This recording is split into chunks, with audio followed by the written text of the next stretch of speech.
a great day to go fly. SRO. SRO, so we have a range clear launch. And CDR. CDR and the entire crew is go.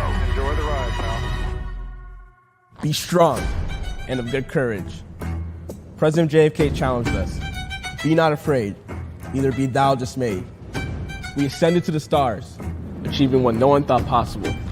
Grit, teamwork, curiosity. These words are the foundation of Rice Athletics. Our commitment to excellence to do the impossible is made possible right here in Houston, Texas. From classrooms to the athletic fields, we shape our communities with a creative and determined spirit. We impact the world through innovative ideas and discoveries. We're not ordinary. We're pioneers. We're change makers and doers, hailing from the hedges of South Main. Our contemplation from fear of the unknown makes our journey more textured and undeniably richer. Yet, we prepare, engage, and work towards a common goal. Together. We now embark on a new flight to prove that Rice Fight never dies. We seek the courage of all who came before us and set even higher expectations for the future of all Rice Owls. It's over! Rice has done it! American Athletic Conference. Ready to watch us soar?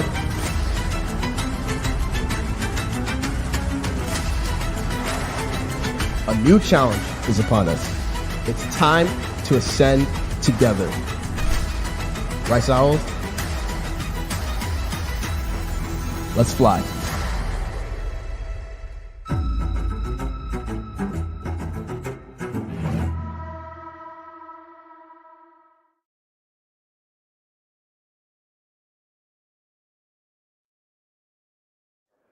Yes, indeed. We made it. This is the American Athletic Conference Media Day coverage with the one and the only Matthew Bartlett. I am JP Heath. We promise there are pretty faces behind those four handsome young Rice Owls.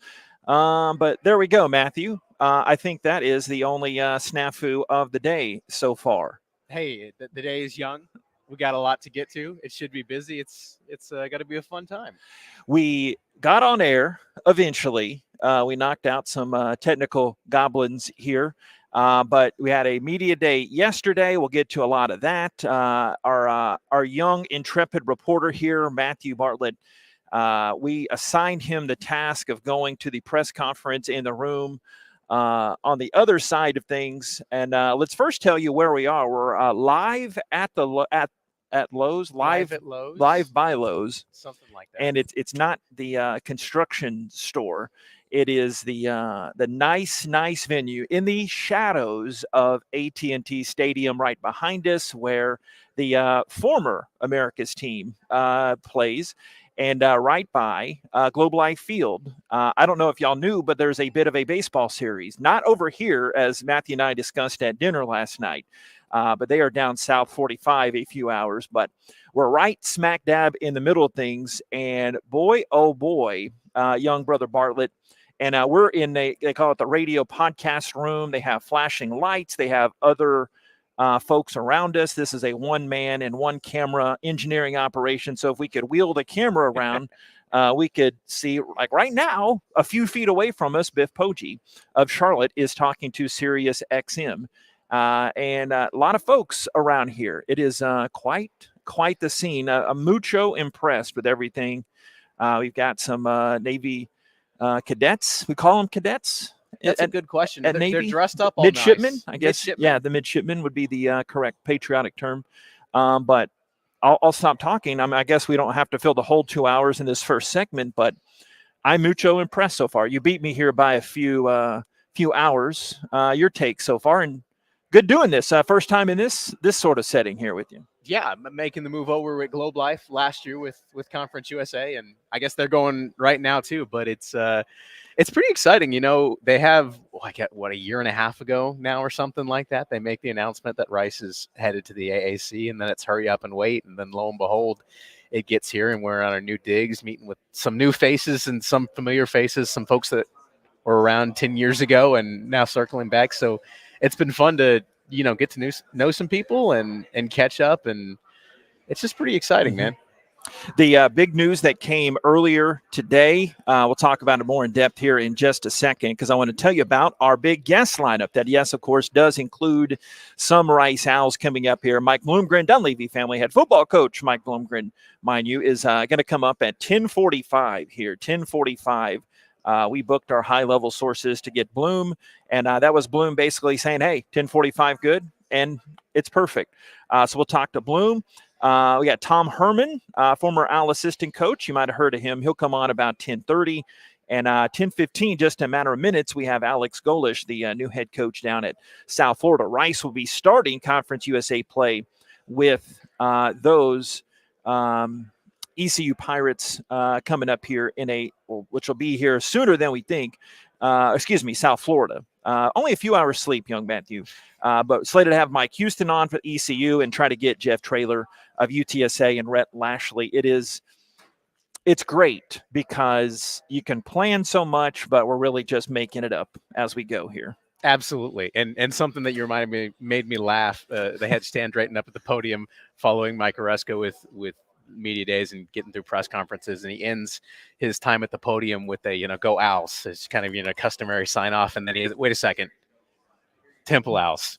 He had to clarify because we're now in a 3-owl league. I'm going to find him at some point. I need to get him and Bloom and Herman together. Maybe we'll ask Herman when he comes on if we can get some sort of owl trophy together for who is the best owl in the new league. Yeah, like some kind of what they do with the, I guess I call it soccer because I'm a dumb Texas American, but some like they do all that, the football, different cups, or maybe like whoever has the highest RPI gets a little patch. We'll figure it out. They do like patch. The commander-in-chief with all the armed forces and different conferences. We can figure it out. Yeah, the number one owl team. I don't know, hate being cliche, but cliches are born for a reason because they apply. Any big storylines yesterday or anything that you took notice of and you're wandering about these hallways here? I think yesterday I was just really kind of reminded how new this league is.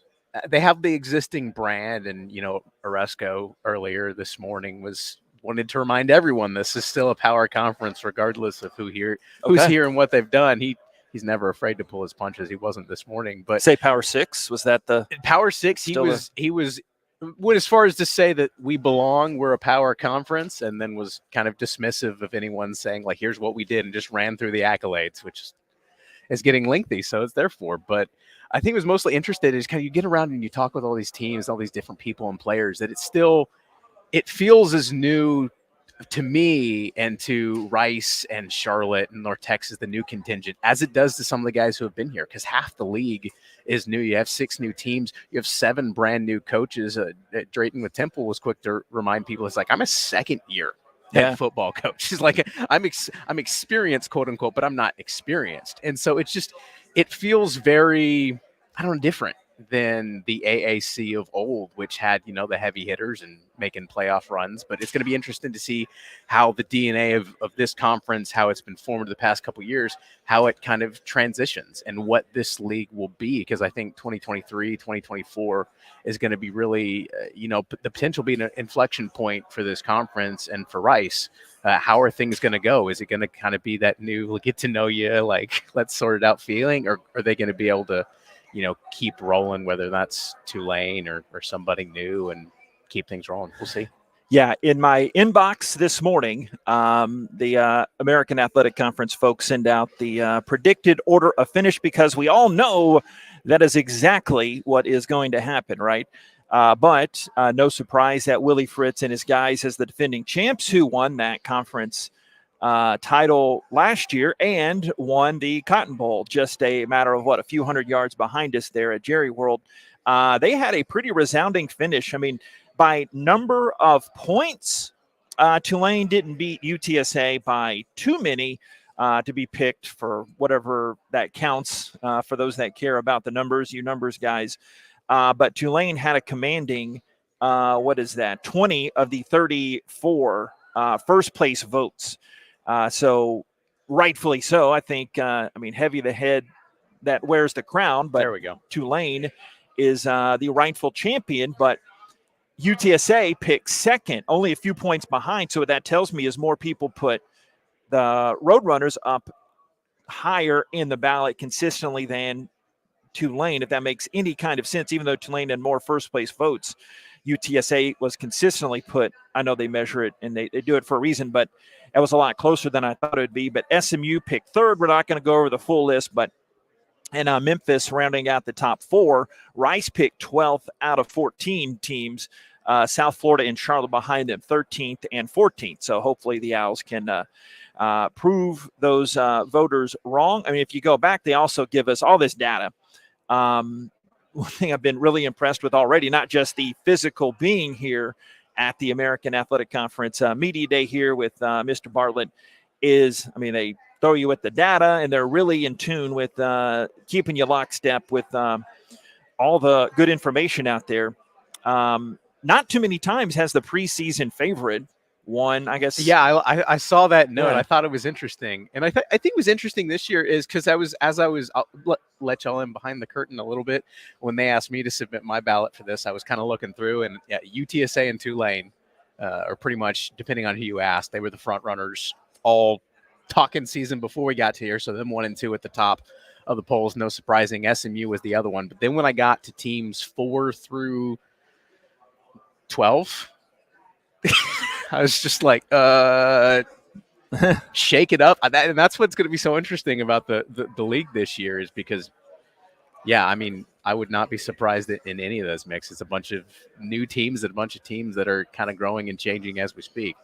Yeah, shuffle it up, and who knows what happens after that. Rice gets started. It's kind of shifted to a Rice focus now. Ran into the guys last night after you left dinner. I don't know if you saw them come in, but in between here where we have the hotel, we're on the, most hotels go, they have the conference center layout.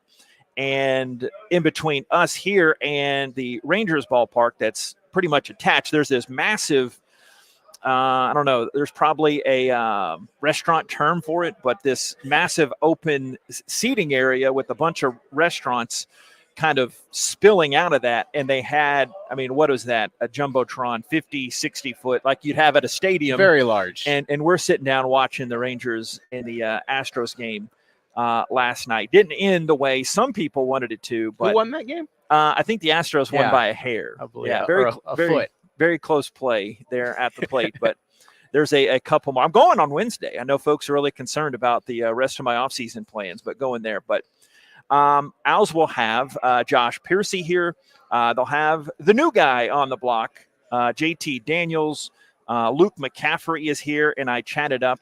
I somehow found myself in a conversation talking about the Major League Baseball draft with Myron Morrison, and he is always a good one to talk. We've had him on a lot of the Mike Bloomgren shows in the past, but he's in the house as well here. So, I mean, my gosh, I think the big storyline into this, since we did our last closing talks last year, we did not have this information in that setting. But for those that don't know, and we want to encourage you to join Matthew and I on our Sunday baseball game chats, which who knows which path it could take. But JT Daniels is the big offseason story. I mean, we could talk with Coach Bloom when he comes up about the different additions and the coaching staff, but having that dude at quarterback, and he just lost a big weapon in Bradley Rosner, but having Daniels there, that answers a lot of the big questions they had in this offseason. It's interesting because you mentioned the new kid on the block with JT Daniels, and he hasn't played a snap for the Owls yet. That's true.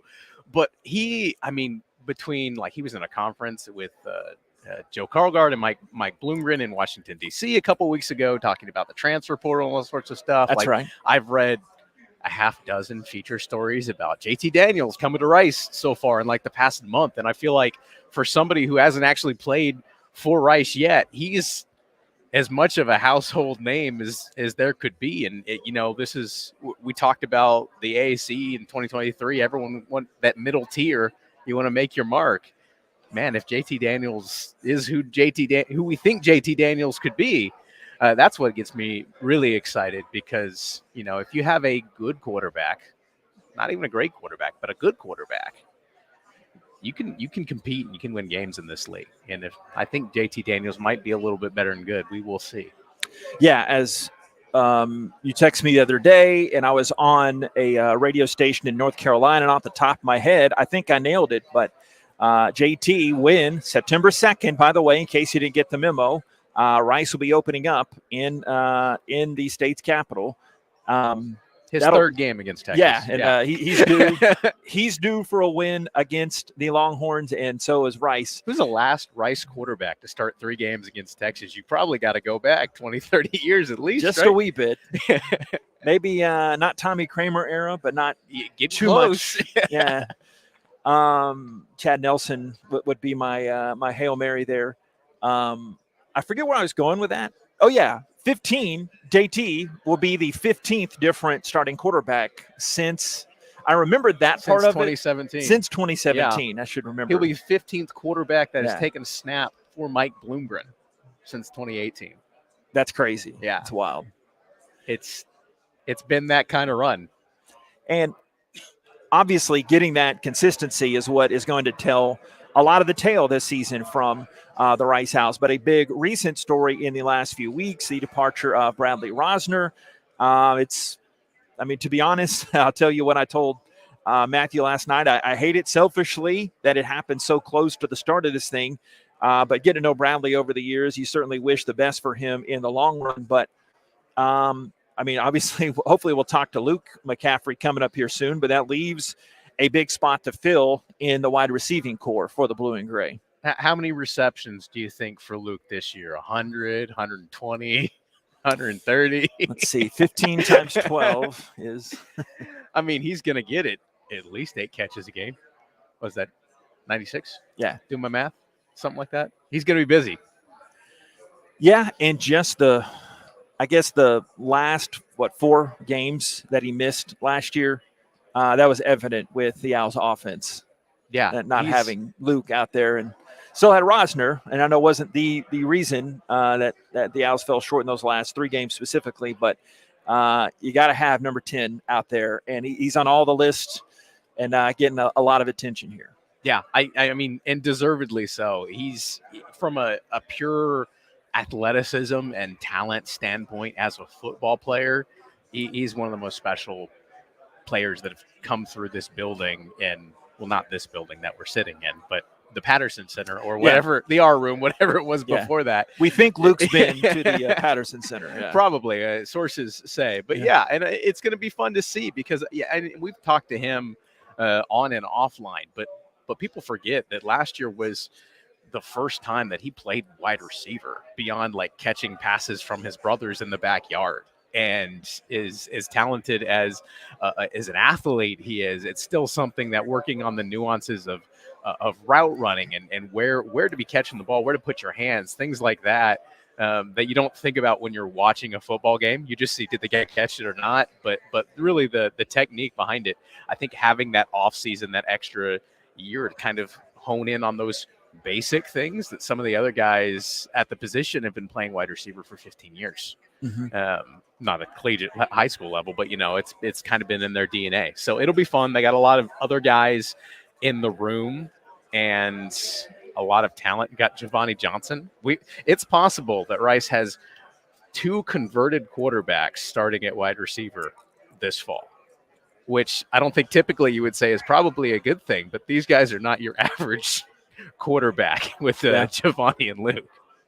Yeah, and having Giovanni have another year of experience after really acclimating later in the offseason last year and throughout last season. I know he got a few reps, but that'll be on the defensive side. We're expecting, by the way, for those that are just kind of tuning in, tuning out, that is Matthew Bartlett. I am voice of your Rice House, JP Heath.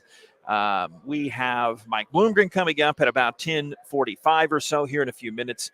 We're going to holler at a fascinating backstory of college football. The rookie head coach for the Bulls of South Florida, Alex Golish, coming up here in a matter of minutes, and try to get former Rice assistant coach Tom Herman. I don't know if you knew, but he coached the team across town, and he coached that team in Austin as well. And try to get Bloom about 10:45 or so. It'll be fun. Yeah. I've done a little bit of my homework. Okay, just enough. Not, and I was talking this with Taylor McCargo. I guess is around here somewhere. Oh, nice. AAC a couple weeks ago. This is the reminder to us in July as we have to be the ones who start talking about things so people can be informed. It's like, man, guess that means it's time for me to do my homework and figure out.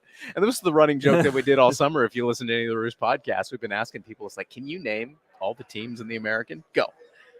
Hey, And, for the record, my dad was asking me yesterday, and I quizzed him, and I got them all, folks. I got them all. The one what we were laughing was like, who are you going to forget? And people named several, but for the longest time, I was asking people about the 14 teams in the American, and I was completely forgetting Wichita State because they don't play football until I had somebody from the Wichita State athletic department reach out to me a couple weeks ago and said, hey, will you come on a podcast we're doing for so-and-so and talk to us about Rice? And I was like, why is somebody from Wichita State what did they want to talk about Rice for? I was like, oh yeah. Guys, it's football season. This guy. we have it. I got at least we This got guy here. October until we have to start thinking about basketball. I'll get there. And they put out the schedule. They come to tutor, I think. Is that right? I have to go look. Don't start We're our not there yet. basketball. We're sticking to football. It feels like I just finished baseball in the conference tournament, and this guy's wanting to get me thinking about basketball. But so yeah, I will have a lot of Owls talk coming up here. We'll get as many of the head coaches. The plan is to go 10 to noon. I mean, we thought, hey, that's kind of a radio-ish time slot that agrees with a lot of folks. So we'll see. I mean, we're putting our podcast talents that most people are used to in a recorded airspace, and we're on YouTube and Facebook, and we're going to podcast this one if you miss any of it on Rice House Insider, and you can go back, by the way, Apple, Spotify, all that good stuff, and you go back and watch this one and clip it, your favorite parts, and we'll have that too. But I don't know where I was going with that one too, but I guess we'll go to break. Are we on X? We're not on X yet until somebody south a few hours decides that. But I am on Twitter, Rice House Voice, and this is At the Roost. Him. That's Matthew. So one-man band, we're going to figure this out. We'll be back here in just a bit.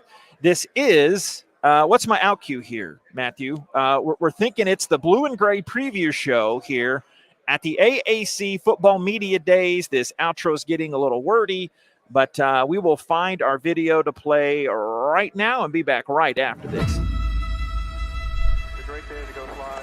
SRO. SRO still have a range clear launch. And CDR. CDR and entire crew is go. Enjoy the ride, pal. Be strong and of good courage. President JFK challenged us. Be not afraid, neither be thou dismayed. We ascended to the stars, achieving what no one thought possible. Grit, teamwork, curiosity. These words are the foundation of Rice Athletics. Our commitment to excellence to do the impossible is made possible right here in Houston, Texas. From classrooms to the athletic field, we shape our communities with a creative and determined spirit. We impact the world through innovative ideas and discoveries. We're not ordinary. We're pioneers.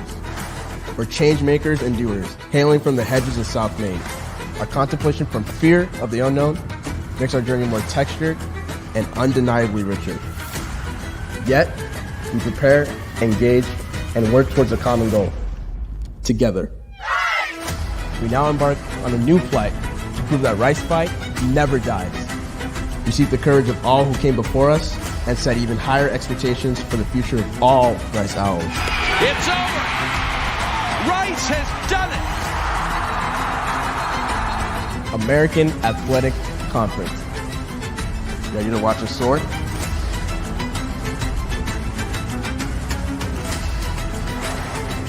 A new challenge is upon us. It's time to ascend together. Rice Owls, let's fly.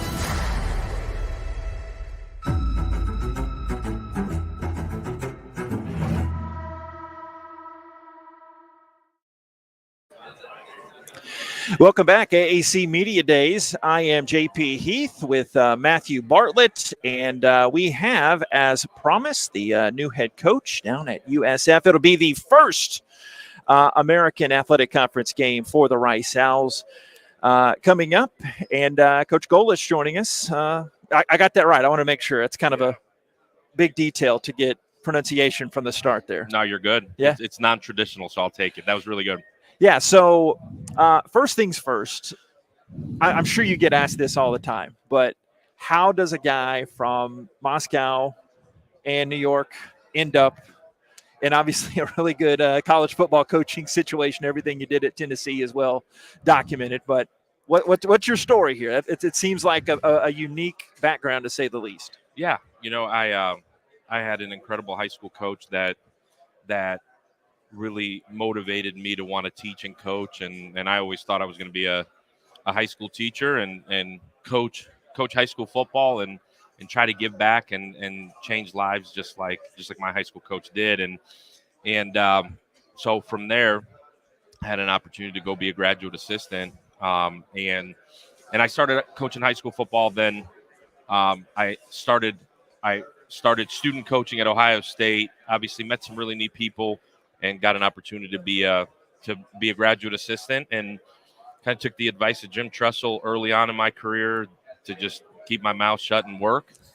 And so I kept my mouth shut and worked, and just kind of kept moving. I think maybe unique in some ways that I started out coaching on defense and then ended up moving to offense, and so I've got a unique perspective probably from a football sense, but literally never chased a job, never looked for a job. Just kept my mouth shut and worked, and had some really cool opportunities along the way. Worked with some really, really cool people, and obviously the last couple of years had an opportunity to go run the offense at Tennessee with Josh, and did some incredible things. And I really think was the first time that I felt ready to be a head coach. And people tell you at certain times, like, man, there's these opportunities, but I didn't really feel super ready to go jump in and do it until I felt like I was ready. And so this opportunity came, and again, thanks to the success at Tennessee, thanks to those kids buying in, had a bunch of opportunities and had a chance to pick this one. And so really humbled to be there, really humbled to build it. And for whatever reason, the good Lord blessed me with the ability to come into programs that aren't very good. I feel like that's all I've ever done. And so this is just another challenge to where you're coming in where the record's not very good, but all the resources are there to go do it. And so it's been a fascinating 8 months, and we'll see where we go from here. Matthew? Yeah, and we were talking actually online right before this. We thought it was interesting because Rice is coming in some ways, one of the new kids on the block in the American, but also 7 new head coaches in this league. Along with yourself, does that kind of maybe level the playing field, do you think, for you and getting started with? There's not really the top dogs, so to speak. The guys who have run this conference program-wise last couple of years are gone. It's almost a completely fresh start. We have the poll out. There's some favorites, but it's a lot of new faces, new coaches, new teams, and everyone's kind of learning, getting their footing at the same place. Yeah, I think probably more for you guys to talk about than I really guess I've thought through. I think ball's ball. You got to strap it up on Saturday. You got to start getting ready on Sunday and prepare to go win on Saturday. Does it level the playing field? It still comes down to players and execution and your process being right. I guess I haven't thought that far ahead that there's a bunch of new coaches. I certainly understand that there are, but it still comes down to getting your team ready to go play. So I've been fascinated on the offensive side of things, what you guys did with Tennessee, but the way you all did it. And I'm not expecting a full in-depth scouting report, and I don't want you to reveal any of that, but just how unique is what you were planning to do at South Florida compared to, everybody and their mom is running some variation of the tempo and get it and go. So is a lot of that coming with you, or? Gosh, I sure hope so. I think if we lined up in the eye and huddled every snap, no offense to Coach Bloomgren and the crew, I think people would be really, really disappointed and feel like they overpaid for something in Tampa. But it comes down to the players. It comes down to them buying into the system, us having the players to run it. But certainly, I was in this league just 2 years ago at Central Florida, running a very similar version of what we grew into at Tennessee. I think we're going to continue to grow and evolve. But yeah, I think people would be really disappointed if we didn't play really fast and spread the field out a little bit. Would you say that that's kind of a benefit? And we've talked, ad nauseum about all the changes that are in the college football world today, but with the transfer portal and the ability to maybe flip over and move a roster more quickly, does that help you as a first-year head coach bringing in kind of a more unique offense to be able to get those pieces to run what you want to do, as opposed to, have to have a multi-year, maybe plan, get several high school classes in to kind of get there? Yeah, I think so. I think us knowing what we want to be and having an identity helped with the portal and how we were going to attack it. I also think the portal for a school like us, you guys are with Rice, like for schools that are in metropolitan areas like Houston and Tampa and Memphis and name them, Charlotte, all over the place, Dallas. You got kids that are getting recruited out of your areas nonstop, right? Like I was at Iowa State. I was in Houston every year. I was in Dallas every year. I was in Tampa every year, trying to convince kids that you don't want to stay down there. You want to come up here. Well, now I'm just doing the flip. And where the portal, I think, can only help us is because of these areas, high, rich football cities where kids do leave. Inevitably, you can't get them all, and they're going to leave. At times, you got an opportunity to come get them back, right? And so I think it's advantage us, the schools that are in these major metropolitan areas, advantage us that when kids realize, like, man, it really is 2 degrees in Ames, Iowa for about 4 months out of the year. Man, like Houston ain't so bad, right? Tampa ain't so bad. So I think it can only help you. Certainly having an identity can help you, and then certainly having a pool of players that want to come back can help you. Yeah, I think that's been an interesting thing. Just you're not the first head coach I've talked to. Just the bounce back, the never-ending recruiting cycle of recruiting, and then they leave, and you keep recruiting. Do you ever get a break from recruiting? You haven't had time yet to take a vacation yet. It's kind of what you live and breathe at this point. Yeah, there's really no break. I mean, there is no break because even when you do try to shut it down a little bit, you keep looking at your phone because you might get a phone call. So no, right now there's no break, but it's what you knew, that's what you were getting into, in terms of year one and establishing a program. I think at some point you potentially maybe could take a breath. I tell our kids, and my coaches joke with me a little bit, but I said, don't take a breath. You take a breath, somebody else is going to keep working. And so it obviously in a metaphoric sense, but you got to keep your head down and grind. And at the end of the day, that's your only chance to be successful. It doesn't matter what league, doesn't matter how many coaches, doesn't matter how many points we score on offense. You got to go to work, and it's the only way to go win football games. Hey, thanks for the time, Coach. Thank you guys for having me. Appreciate Alex it. Golish, new head coach of the Bulls down there in Tampa for South Florida. Thank you, sir. Appreciate the time. We're going a very ad-lib as we go. Thank you, Coach. As we head along here, we'll hit with we got some owls coming up here. Tom Herman near us as well, but Other owls. Yeah, mini owls. Got our bull down and a few owls coming up here. All the assorted animal mascots. I'm sure we got a couple. We got a hurricane, a wave. So let's how about we take a quick break here, and so you get the feel of what we're doing here, and we will talk more with let's see, there we see JT Daniels. We'll talk more coming up here in just a matter of moments.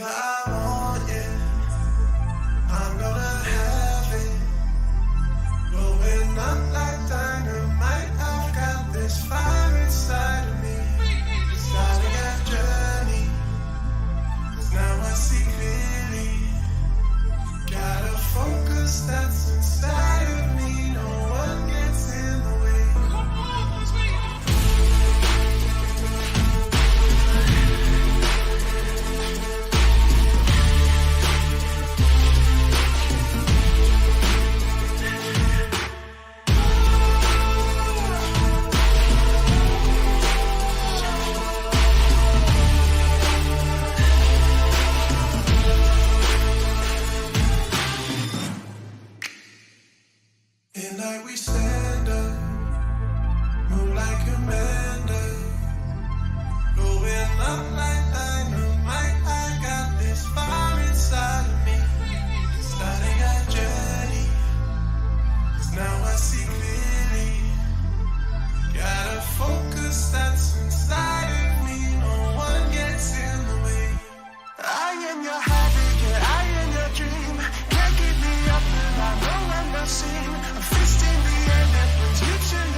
that's inside of me. I am your happy, yeah, I am your dream. Can't get me up, but I know I'm not seen. A fist in the air that brings you to your knees. This ain't no moment, it's something I breathe. I am your happy, yeah, I am your dream. Can't get me up, but I know I'm not seen. A fist in the air that brings you to your knees. Catching this feeling that's inside of me.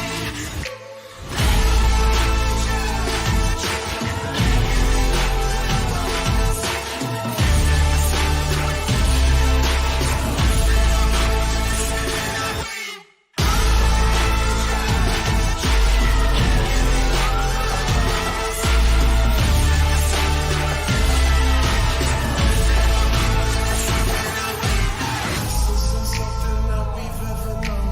Interdimensional, get in my zone. Take me away, I don't feel the unknown. Yeah, get in my zone. You know it back here at the AAC Media Day. When I was typing up our graphics there, young Matthew, I wasn't sure, is it day or days? Because we're in a day now, but we're at We're in the a day every day. We're in a day every day, yes. Captain Again, Obvious here reporting. two A&M system guys here. Gets us in trouble here. But it is the AAC Media Days here. And I think we'll get JT Daniels coming up in just a matter of moments. Got Tom Herman slated to come as well, too. Obviously, some strong Rice ties. And Mike Bloomgren coming up eventually as well in the docket. But fun. You know what? I love prepping. Hopefully that is evident from It's some good of in the this business. on air. It's good in this business, but I like the we're kind of flying by the seat of our pants in that too. But if any two fellows of a Rice nature at the Gift of Gab can't fill a measly 2 hours here talking ball, We've been trained for this. yeah, you've Yeah, been you trained know, for it. many hours and days and years in CUSA. We can handle the AAC airwaves. It's all the same, right, to us. The American, the AAC, however they want to call themselves, ourselves. Yeah, I did get word also from higher powers that the AAC is no longer referring to themselves as a Power 6 conference, but we expect to be amongst the power players. So forgive me if I'm just regurgitating what you already told me, but people are listening and people are watching here, and that's a good thing to be taken notice of. So no more of the Power 6 in this what. I don't know if this is the second official day, but we're still learning things up here too. And here comes JT in a second. Yeah, absolutely. Let me get you on here. Hey. How we doing? Good enough? Getting cozy. You got us? Yep. All right. Bend that up a little bit. How's that? All good. Think we got you. Well, how are things? Obviously, Matthew and I were just talking about you being one of the big focal points in the offseason, getting used to Houston and Yeah, absolutely. all that good stuff. How's life been so far for JT Daniels? Oh, it's good. Me and Dogs moved in. No issues. Love the school. Cool area. The team is phenomenal. I talk about every. It's a common question I get. People ask, like, how different is it going from like Georgia to West Virginia to USC to Rice? You look at the rosters, you would be amazed at how similar talent level at the top of the board from every single team is.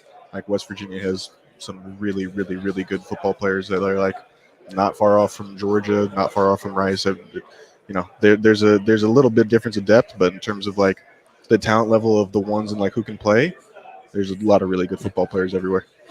Speak to the connection you had with Bloom, and also, to my understanding, some with Tui too, how that connection was made years ago. Yeah. And it obviously is reaping dividends right now. So what made you decide on coming to South Maine, coming to Rice? Yeah, I mean, it really was Bloom and Tui. I met Bloom back in '78 when he started recruiting me. So it's been a long time that I've known Bloom. And I've always had a really good relationship with him. Tui was at either Cal or UCLA when he started recruiting me, and I've always just kept in touch with both of them. They've reached out every time I've been available. and I know the offense. Like I've seen it, a few times. Like when you just have a good relationship with the coach, and like Rice is on. Like I'll watch a Rice game. I just know I just knew it was a great fit for schematically what I excel in, and what I can bring. Mm-hmm. Yeah, and how important was that to you, especially in today's era of college football? We just talked with Alex Golish, head coach at USF. What they are going to run, the Tennessee offense is very different. Oh, he is taking it? Yeah. From what is going to be run at Rice. There's so many different flavors that, the casual fan might just sit up and the quarterback's going to throw a pass. Yeah. But when it came down to figuring out, like, what your future goals are, how crucial was this is the offense I want to be in, where are my options? That was the most important thing. Georgia is very similar. We weren't like a huddle, true like 21-12 personnel. No, we ran a lot of 12, but we weren't a true like 21, 22. Like we didn't have those multiple personnel sets. We weren't huddle. We weren't really a kill and alert, double, triple play call team. But for me, that's where I shine the most, and that's where I can use what my biggest strength would be, which would be brain. So it was instrumental for me. It's like that's an area that I can absolutely separate in. Brain strength and Rice seems to fit in rather well. I can see how you made that connection. I know the big news was losing Rosner a few weeks ago, but having a guy like Luke McCaffrey, saw y'all palling around last night around dinner. So you have a bond. Did you know Luke coming in and speak to what little, I know we haven't had any games, obviously, but speak that bond with Luke that you've had so far. Oh, it's phenomenal. I did not know him going in, and it's really, this has been probably the most impressive receiver room in terms of all-around mentality that I've been around. There's a guy I played with for a long time, Pro Bowler right now, Amon-Ra St. Brown. I show guys his tape. I show talk to them about him. It's like he's someone that every receiver can learn from and take things from. These guys have very similar, competitive, very intentional, and they really enjoy the game and what specifically they can do to be elite players. It's been from the entire receiver room, Jovo, Tyson, even young guys like Landon. Really the whole receiver room is very, very impressive. Mm-hmm. And then tell me a little bit where this compares and what you've seen from the speed aspect. Because I know when Bloomgren got here and then Kershaw came in the receiver room and Tui, the thing that all three of them just kept harping to me is like, we're going to get faster. We're going to get faster. And you went through the list of some of those guys. How does that speed change? Obviously, you can put the ball where you want it to, but how does that change how you can play as a quarterback and what that opens up in the offense? I am unique in that speed has never been a huge thing for me unless you have like a 4.2 guy. Like the only guy I've ever been like I can throw it out there because he's that fast was Arian Smith, who is a receiver at Georgia right now, runs a sub 1000 probably.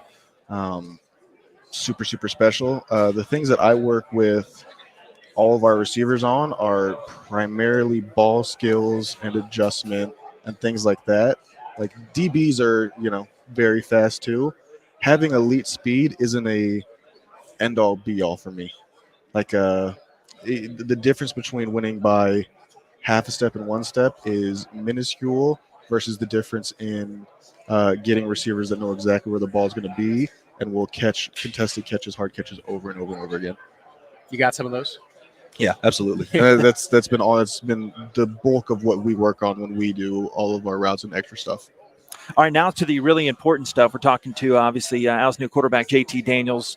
Got a favorite barbecue spot or like a favorite dining establishment? Because Houston, newsflash, pretty big city. You got any favorite stops or have not, no. Okay. I use a little meal prep service that I love, and I'm in the building most of the day. Okay. So, yeah, I have not been out around much. Hoping to find some Hawaiian barbecue, though, at some point. We can take care of you. We got a lot of good options. You can throw a rock, hit some good barbecue. But, hey, good meeting you, and we're around a lot. Look forward to telling your story this season, and good luck, okay? Awesome. Thank you. Thank you. Al's QB JT Daniels joining us here in our little neck of the woods here at the AAC Media Day / Media Days, however you want to call it. How All about of the above? QB1 there? How about that? I mean, he says all the right stuff. He's your. I mean, I was gonna call him a consummate pro. They're not.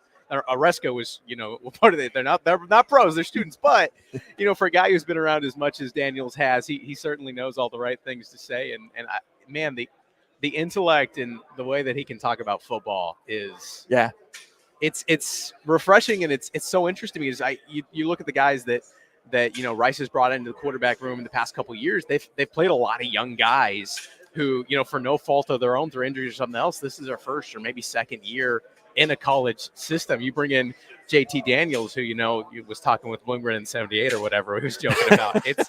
It's all dry wit too. That fits with you. And me. He just went right past me. And I was like, oh, that was a good one. It's like, wait a second, that's when I was born. No, like we've talked about a lot, having that guy, that dude. We've talked about on other rosters. There's a dude in here. Where is he? He's a bad man. Where's that Frank Harris? He was just around here. He's a bad dude. But having a dude like just sat in that chair right there, it doesn't solve everything, but it gets you a little boost injection in the right level. I know we're repeating, but for the sake of this audience here, they might not have heard our diatribes on that in the past, but having it in the flesh here just a few moments ago, that it feels good to have a dude like that. Gets me, if possible, a little more geeked up at that position. Yeah, I mean, especially with what Rice has gone through and the injuries and so much turnover of the position in years past. It's going to be fun. You see that we talked about the media polls ending up at the bottom of the standings and that kind of stuff. When you don't have a quarterback, it's like, man, it feels like it's a lot harder to climb out of that hole. But when you have a guy that can be transcendent, I mean, we just talked about Frank Harris. Look at where UTSA was before, when Frank was hurt, before he got going. Very low, bottom of the barrel. And now look at UTSA is going off back-to-back championships. And they have more than just a quarterback. They got a great coach. They got great players. But, man, something about having that piece of that quarterback, it really matters. Yeah. Trying to get Bloom's attention. Would it be inappropriate to throw this highlighter at him? I'm going to let you risk that. I could almost do that, but having to work on it with it, trying to get, that when you're in a room full of people, I came in here when I was having all my technical difficulties. Try not to be passive aggressive, just aggressive. Hey, you. But the American folks, big pros, and they helped me get on air here for our big stream here. But imagine you're at this dinner party that the room is half full, but with a lot of large individuals, a lot of young, large individuals. Yeah, you okay? Yeah, we there went you from go. 20 people to it went 100 plus. It multiplied We're fast. busy. It multiplied fast here. Where we go? We can adjust. Give him his seat, Matthew. He wants to sit there. He can take it. He's earned it. He's tired of me during the season. He doesn't have to. To be tired of you before the season gets rolling, that might be a problem, JP. Oh, goodness. We have Dunleavy family head football coach of our Rice House, Mike Bloomgren. I think I've figured it in the past. We do like 30, 40 interviews. So this is adding +1 to this year. But how about all this? Matthew and I are just talking. This feels really big, really big. This whole setup, really cool deal, huh? Yeah, I was just talking to the guys about that. Like the presence of the ESPN and just the sheer number of media people here. This is certainly different than what we were going through last year. And so when you look around the national landscape and you see the people that are at some of the other media days, like I think we would rival them very well, and not just in the fact that we got quantity, we got some really quality people here. It's pretty exciting to be talking about this league and this upcoming season. As we get closer to it, what are you most excited about?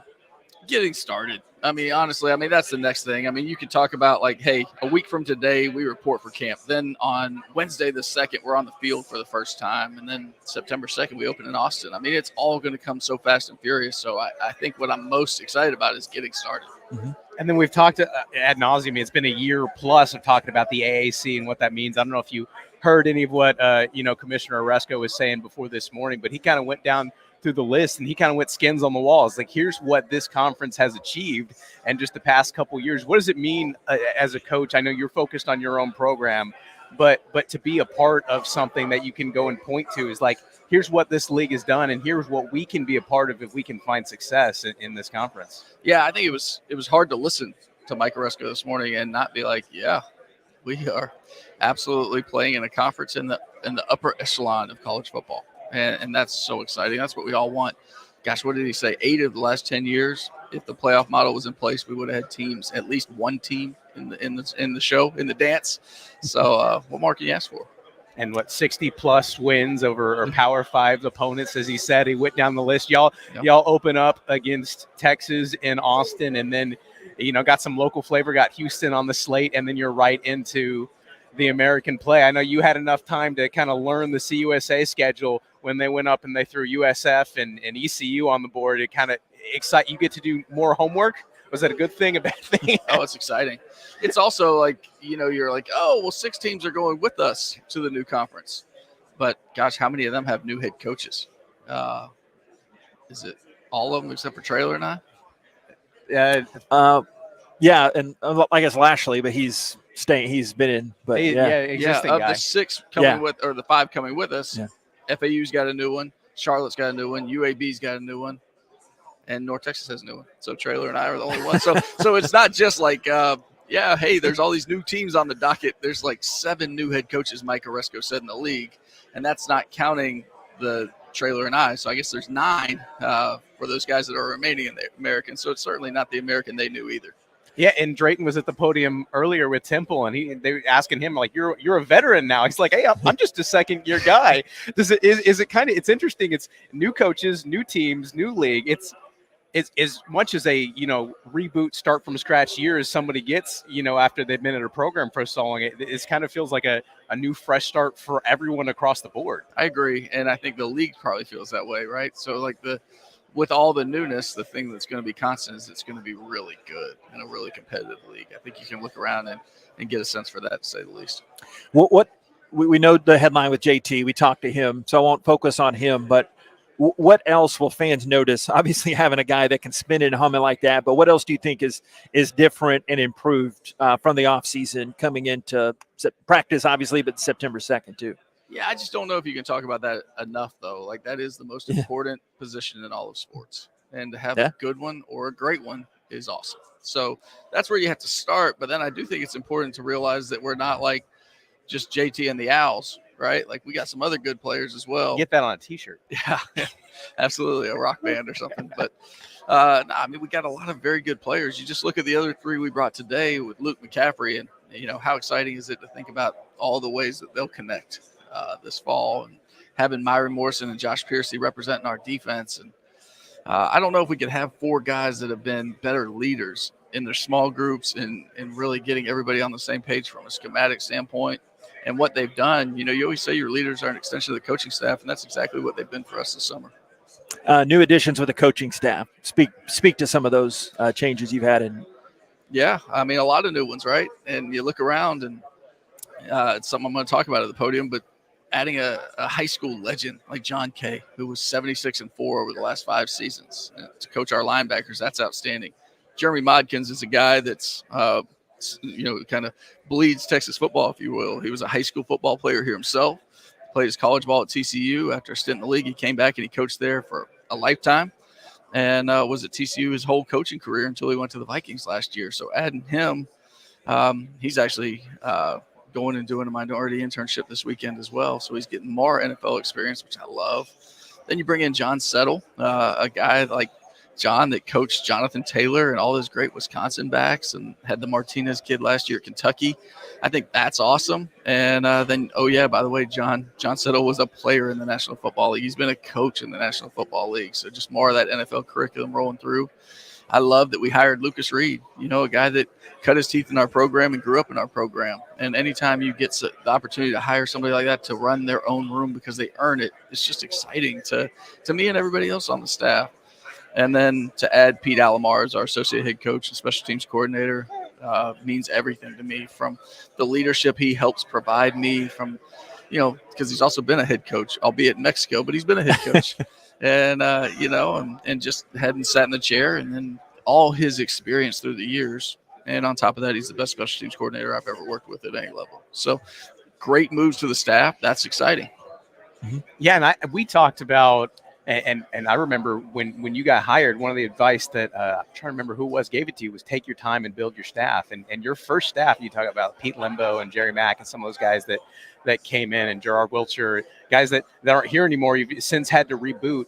And the how much care it took to get the program built up and running on the right track. How important as it you enter a new league and you get the chance to go, you just ran down the accolades and the guys that you get to bring in your staff. Because I know that, maybe fans or people onlooking, they might not see those guys on the sidelines, but they're the ones who are, in the trenches coaching those players every day. How much of a difference does that make, that coaching staff, those people in the room that are doing things because you got 110 guys on your roster, you can't talk to all of them. Yeah, I think it's incredibly important, but also it's like incredibly important that we put people in those rooms that are smart at a place like Rice, because if not, the players just eat them. And but in addition to that, they got to be experts, and they got to be, whether you're coaching at like Jones Junior High or in the National Football League, when you show a kid that you can help him improve and the ways to improve, then you have him as a coach. And, the fact that I see the excitement in guys like Sean Fresh and Jordan Dunbar and working with Jeremy Modkins. I talked to Myron about John Kay at linebackers, and just everybody's excitement just again, it just builds. Like I'm like, okay, let's get camp here. Like, hurry up. How many more sleeps? Let's get here. Yeah, we think you're a little excited, Coach. We like that. You know that. How I roll. But yeah. Thanks, boss. Thank you. Appreciate you. Appreciate it, guys. Gonna do this a lot. Can't wait for this new venture here. It'll be a lot of fun. Thank you very much. Dunleavy Family Head Football Coach for Rice Owls, Mike Bloomgren here. So we're at the AAC Media Day, of course, and now he is my seat buddy here. There we go. I like how boss is like, I'm not sitting there. You get out of my way. Above my pay grade is what they say. And that's totally what he's supposed to do there. But we're looking at a sea of folks, and I don't know which way we'll be going next. I think we blew past our Tom Herman window, but he was around here somewhere. I know he had red on. Is that him? No, that's not him over he had there. White on. Okay, well, one way or another, red or white. One way or another, we'll find somebody. Yes, that is him. We got. There you go. Like a cream. Yeah, maybe we can get him coming up here in just a little bit. I think also trying to get a hold of another Owl player or two, perhaps, as Coach mentioned. Josh Piercy is here on the trip. Owls rush defensive end. Myron Morrison, linebacker. And then, obviously, Luke McCaffrey as well. Anything strike you with what Mossman just said? I think it's just really interesting to kind of hear his perspective on the things that are different. And, we made the joke about it, obviously the quarterback and JT Daniels, but for him to slow back, he's like, no, you don't understand like how big a deal this is. Cause we talked when JT Daniels committed to Rice and everything, was blowing up on the national media and like, well, this is kind of cool, but like the potential, and we've talked offline a little bit about this, but inflection points and, how much it can matter. You get the new league, you get a new opportunity to have that one big year where things just click and how it changes your program. We talked a little bit about Tulane, and Oresco said to go from 2 wins the year before to beating top 10 USC in the Cotton Bowl. Man, sometimes, and they have Michael Pratt at quarterback, sometimes it just takes that one guy, and not to put all the pressure on JT Daniels' shoulder, but in some ways he kind of signed up for this. It'll be interesting to see how it goes. Yeah. That'll be fun. I think we also had Willie Fritz in the potential on-deck circle as well, too. But, or not. What's it called? In the hole. So, not the on-deck circle, but when you get somebody in the hole there. But we'll take another timeout here and see what we can wiggle off the branches here. I see Josh Piercy unattended. So maybe we can get the mannequin there and talk to him coming up. What do you say? I just plan on the fly. Appreciate it. We do have ability to comment. I don't know much about Facebook, but I think you can do, if you're on the YouTube or Facebook, we would love it. The Facebook. That's not been sold out just yet. They'll take all your data, but they haven't been sold just yet. But we'd love to know where you are watching and supporting this fine broadcast from too. You get what you get is excited and Little Sleep JP combined together, where I really don't care too much what I say combined together. It's a little different than our other settings where I've had enough sleep. You're more polished. The sad thing is I might be better now. I don't know what that You've had says. enough reps until you've refined it. We're, Carter and I talk on the podcast all the time. We're still in preseason mode. We get till about October before we really have to have our act together. Yeah. So we got time. It's still July, man. We'll figure it out. One way or another, we will figure it out. Let's see if we can get an owl or two. Yeah. I see them. Just wave. Hey, two. you. You can do two. There we go. See, not even breaking here. That's how wild and crazy we are. Yeah, we're going to go on the fly here. Look at us go. And get to a couple of different owls. Do you mind losing your headset for a second? Talk to them. Folks can see this is planning as we go. Matthew Bartlett taking a headset. We're making it up as we go, guys. Here you go. Yeah? Okay. Yeah. You ready? Yeah, we're on now. We're just going. We're just talking. The other one twisted around. Yeah. You see, I'm like my my one-man engineer, videographer, and audio guy, and all that in one. You got me? Yeah, I think I'm good. You're good. Okay, yeah. One ear split. Don't leave Myron out.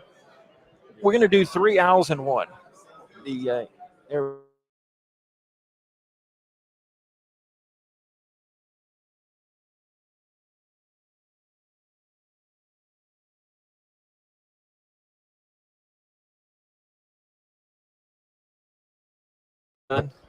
Yeah. Just stick that. Oh yeah, I think I'm done with that. Yeah. Okay. See, I got to get it out of the way then. Yeah, appreciate you. Yeah, just throw that on there. This is your first test of the 2023 season. Will it? I had the same issue. Yeah. Here you go. You don't see, y'all have these athletic physiques and frames. You don't have the big noggins like us media guys. You got me? You got me, Mike? Okay. Hey, it's all working all at once, too. If not, just stick that mic in front of him. But all right, Luke, immediately left or right, what do you think about this whole thing? This is awesome. Big deal, huh? Yeah, this is special. It's cool entering a new conference, seeing some new faces, and getting able to kind of get the first taste of what it'll look like.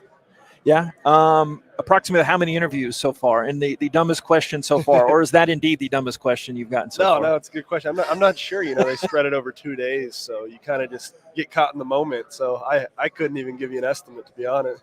Yeah. On your end of things, Josh, what's the most exciting thing about coming in here? Fifth year guy, man? You're no young pup anymore. Going in my fifth year, being able to a great opportunity to come out here. It's great seeing new faces, like Lucas said, like seeing different coaches they're going to be saying, different players that we're going to be playing. I think it's really cool being able to interact with some of these people before you really hit the field with them. Now, like we were joking last night around dinner, being in the shadows of the Cowboy Stadium, does that upset your Eagles fandom? Or being a Jersey kid, a big Eagles fan, not really. It's cool. It's cool. It's a nice stadium and all that, but can't wait to see the Eagles beat them up twice a year. Yeah, you got the recent, at least been to a Super Bowl recently. Yeah, right. Yeah. 2 in the last 5 years, something like that. Yeah. Rightfully so. At some point, we talk about the guys on the offense. So I'll talk with the defense the next few questions. What are you all most excited about when the defense coming into this year? Well, we got a lot of young guys stepping up. I'm really excited for a lot of new faces of guys stepping up, but also just the guys that have been playing, like guys like Myron, guys like Sean, guys like Gabe. They're really stepping up and taking their game to that next level. So, all of that coming together, I think we got a great unit this year. Yeah. How about you, Myron? What's this whole thing been like for you here? Not only this week, but getting amped up for the season. It seems like a bigger season than the last few. Not that those were unimportant, but it seems like a big deal here, obviously. Right, yeah, I'm just definitely proud of the strides that we've made since the last time we took the field in the Living Tree Bowl. Really, our leaders stepping up, our leaders on the field as players, but also great changes as coaching staff and everything. On the defensive side, Coach Hawkins has been great for the guys in the corners room. One of the biggest things in my world is Coach K stepping up and really, he's a guy who just knows football, and it's obvious in your first conversation when you talk to him. So that's really just spilled on our whole group as linebackers, and our room is in a great place as far as all the returners and even the freshmen that we brought in. Forgive my ignorance on the districts, but no North Shore, Atascocita rivalries. Y'all don't have to be separated, anything like that. Right. So it's actually funny. I've known of Coach K through my whole high school career. I've had great respect for Coach K. I've actually played against Coach K, and we asked the question, like, has anybody on our roster beaten Coach K as a high school coach? And I'm the only player whose team has actually beaten Coach K as a high school. Yeah, because you got the Duncanville connection, and North Shore beat Duncanville right next door. I was at one of those games. Right. So yeah, very few. Right, so we have DeBraylon Carroll and Trayshawn DeVones who played against him at Duncanville. And then I played against him at Tascasito. So yeah. But yeah, these non-Texas high school football guys just don't know, Myron. We gotta tell them about it. It's a whole different beast. Yeah, whole different beast. Back down the line, Josh. What excites you most about? I mean, obviously you've had consistency on your position coach side of things with Crazy Coach Said in there, but you got Blake moving up in there, but still getting Debo back for another year, like they always say, that second year after the injury. Kind of focus on your unit, what it's going to be like. Unit's looking great. Like you said, Blake Banish stepping up, coming into himself as a player. And you mentioned the DB. DB is going to be a dog. And like I'm saying it right here, DB is going to be the dog. He is back to the player that we all know him to be. And just even the new faces, like Coleman Coco, he's a dog too. Yeah. Like he's really stepping in, really gelling with our system, gelling with the guys, gelling with the playbook and everything. And then we got young guys like Damone coming up, young guys like Chibi getting better. Isaiah Floyd, a great leader in our room, getting better too. So, like, the unit, in my opinion, is looking some of the best that it's been, and leading us with Calhoun, who's always throwing new stuff at us every day to help us get better. He's always expanding his knowledge and his styles of coaching to adjust to, like, new faces coming in. So everything's coming together right now. Yeah. How about Luke? I know it was obviously big news when Roz left, and while that's not going to define the season, how much do you I don't want to answer for you. How big of a deal was that? But at the same time, you can't make too much of a deal. Oh, for sure. I think we're lucky as an offense, probably the opposite that they're working through. But we have a lot of guys who've played a lot of football. You know, when you look at the offensive line, you have Clay Servin, who's been starting for 3-4 years now. In and out with Rice. You have Ethan, who's now in his second year. He's gained a whole year of experience. You have Brant Banks coming in from my roommate from Nebraska. Okay. Who's played a lot of football there. Lavelle transferring in, and Braden Nutter, who all have played a lot of football, including John Long, too, as our other guy who you've seen them all start games. You've seen them all kind of be able to grow over a couple years. And then you go position by position. You know, tight end, you have Bowden Bruin and Jack Bradley, who've both played almost all of last year, and Jack Bradley's been a starter for multiple years. Even at running back, you have Juma, who's been in the program, who's been growing and a starter for, again, 3 years with Dean Connors, who'll be the young guy to help complement him. And so to watch how many years of football we have on the offensive side is pretty special. And then when you combine that with JT, who's a quarterback who has more experience than all of us and at every single level of college football, I think it accumulates into a really, really special thing, a really cool thing that no matter who's out there on the field, they have sort of a sense of calmness and a connection to that experience that everybody else has went through. Yeah. And I know it's been spring ball with JT, but bond with him in the offense. What have you seen? Oh, it's been awesome. This summer has been so special for us, just to be able to get our timing down, get everything else down. I think we're all a little bit more comfortable just with each other from a chemistry standpoint, so that, you know, when we get on the field, we have a little bit more dialogue, a little bit more, substantial work. And so this summer has been nothing but spectacular for the growth that we need to start up the season. All right, I'm over here somewhere. Last question requires utmost honesty. I know after this, y'all probably have a little bit of free time. We going Barbie, Oppenheimer, we got Mission Impossible, we got Indiana Jones, or none of the above? Are y'all even movie guys whatsoever? It seems to me, old fuddy-duddy here, even me, that a lot of y'all would have something that would appeal. Or no Barbie for you? Nah, not Barbie. I heard it's really good. I heard it's really deep. I heard it's really good too, so I probably will end up watching it at some point. Yeah, see? I probably will. I am hearing it's really good, but probably Oppenheimer. Okay. Yeah. I'm thinking Oppenheimer. Okay. Yes, I saw Oppenheimer opening night. I think I'd see it again too if I had the choice. Get the IMAX or the. Oh yeah, I don't know if we'll have 3 hours of free time, but yeah, exactly. But if we did, I think I'd pick Oppenheimer. Okay, so I'm not the only one. Like, come on, can't y'all trim this down a little bit? Hey guys, thank you so much for just answering my wave over there. Thanks, y'all. We figured it out on the fly like Rice folks do. Thank y'all very much. Thank you so much. Appreciate it. The guys here. I even had fancy name cards here that I didn't put up, but appreciate those guys. We'll be back in just a moment. This is AAC Media Day. It's a great day to go fly. SRO. So we have a range clear launch. And CDR. CDR and the entire crew is go. Enjoy the ride, pal. Be strong and of good courage. President JFK challenged us. Be not afraid, neither be thou dismayed. We ascended to the stars, achieving what no one thought possible. Grit, teamwork, curiosity. These words are the foundation of Rice Athletics. Our commitment to excellence to do the impossible is made possible right here in Houston, Texas. From classrooms to the athletic fields, we shape our communities with a creative and determined spirit. We impact the world through innovative ideas and discoveries. We're not ordinary. We're pioneers. We're change makers and doers, hailing from the hedges of South Maine. Our contemplation from fear of the unknown makes our journey more textured and undeniably richer. Yet, we prepare, engage, and work towards a common goal. Together. We now embark on a new flight to prove that Rice Fight never dies. We seek the courage of all who came before us and set even higher expectations for the future of all Rice Owls. It's over. Rice has done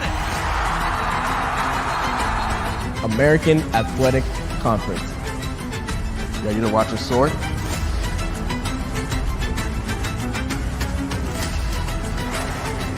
A new challenge is upon us. It's time to ascend together. Rice Owls, let's fly.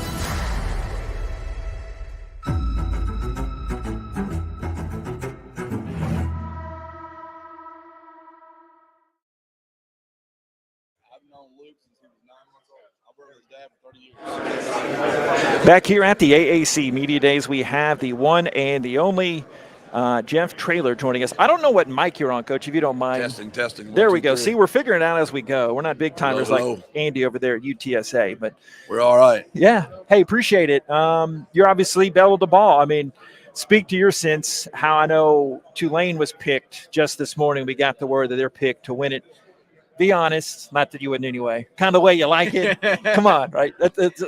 Nobody believes in us. You know, coaches like to. I say that playfully, but Yeah, when I got hired, we were picked last, and we had nobody on the preseason all-conference team. So I'd rather be picked second with 16 guys on there than last. So I've been where, Charlotte was. I heard Biff a while ago. He was upset there about being picked last. I get it. We've been that before. So we'd rather be where we are right now for sure. Matt, coming into this, am I here? You're here somewhere. Yes, I'm here somewhere. We'll get there. Maybe. Try this one. There we go. We promise we're a pro operation, No. Coach. We Hey, don't I told you, we're used to this. We've talked to everybody coming in. I think it's kind of interesting that, new conference, new teams, half the league's coaches are new. You are a veteran at some point. You've been around the block a couple times, but it's also a new league with guys that you've never competed against or worked with. What's it like for you and how you approach this season coming in? Top 2 pick, but a new conference, new faces. What does it look like? I'm a Texas high school football coach. So, and the way we do it in the UIL is every 2 years you have a new conference. So I'm kind of used to every 2 years having a new conference. So realignment works for you. We're Texas guys up here too. I'm used to it. So, it's kind of like when you're a high school coach, you're nervous waiting to see who you're going to end up with. At least I knew where we were headed. A lot of respect for this league. I mean, what Commissioner Resco, those guys have done the last decade is phenomenal. What Willie's done at Tulane last year, beating USC in the Cotton Bowl and the run they've been on. And this league's deep. Tom Herman's coming to it. FAU's got a ton of talent, and it's going to be a tough league. It really will be.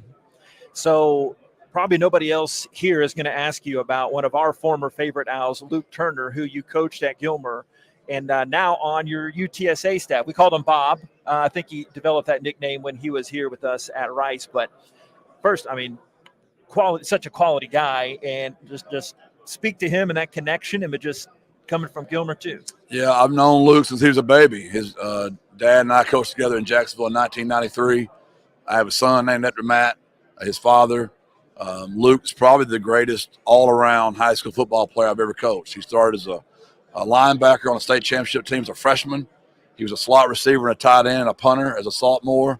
He was a quarterback his junior year, and then he got hurt his senior year. Of course, he came to y'all and played a million positions as well. Yeah. And I just got back from his wedding.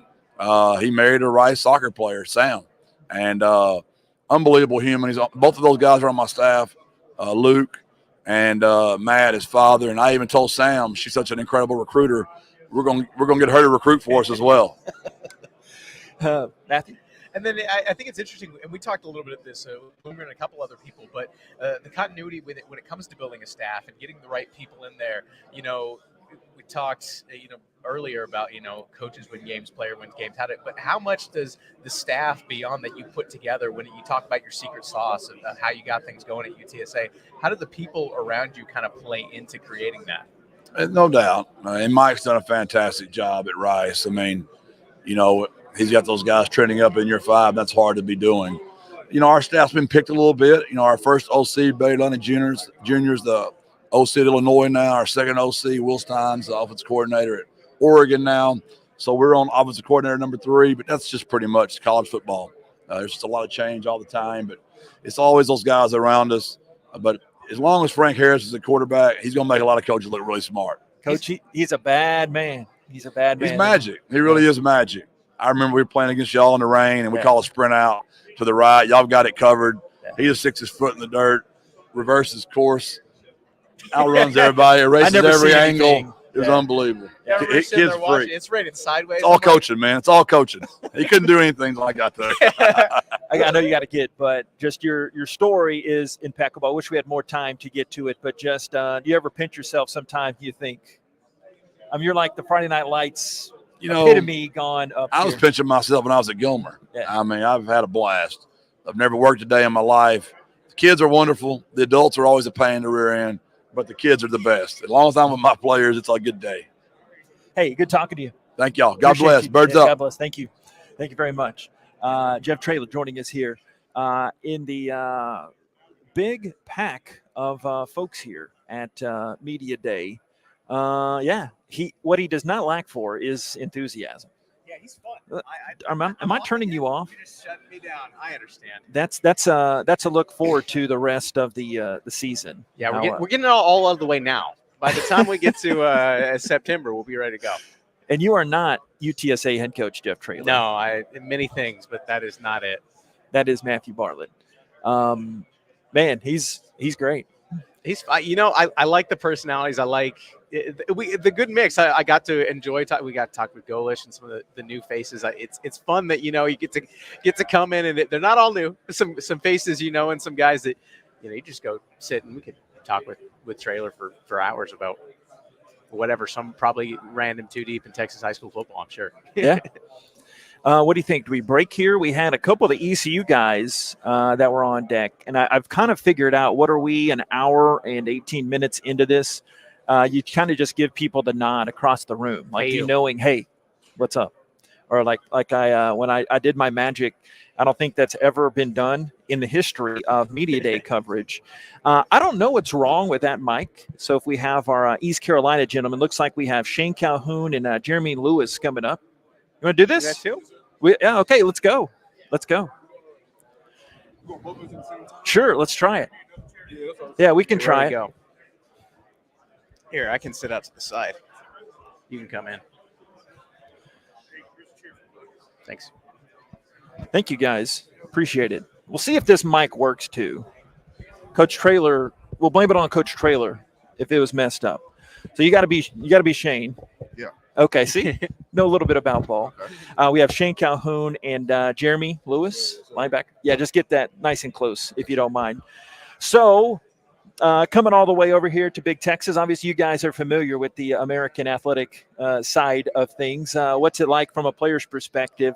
I know the coach speak, okay? But what's it like from the player's perspective?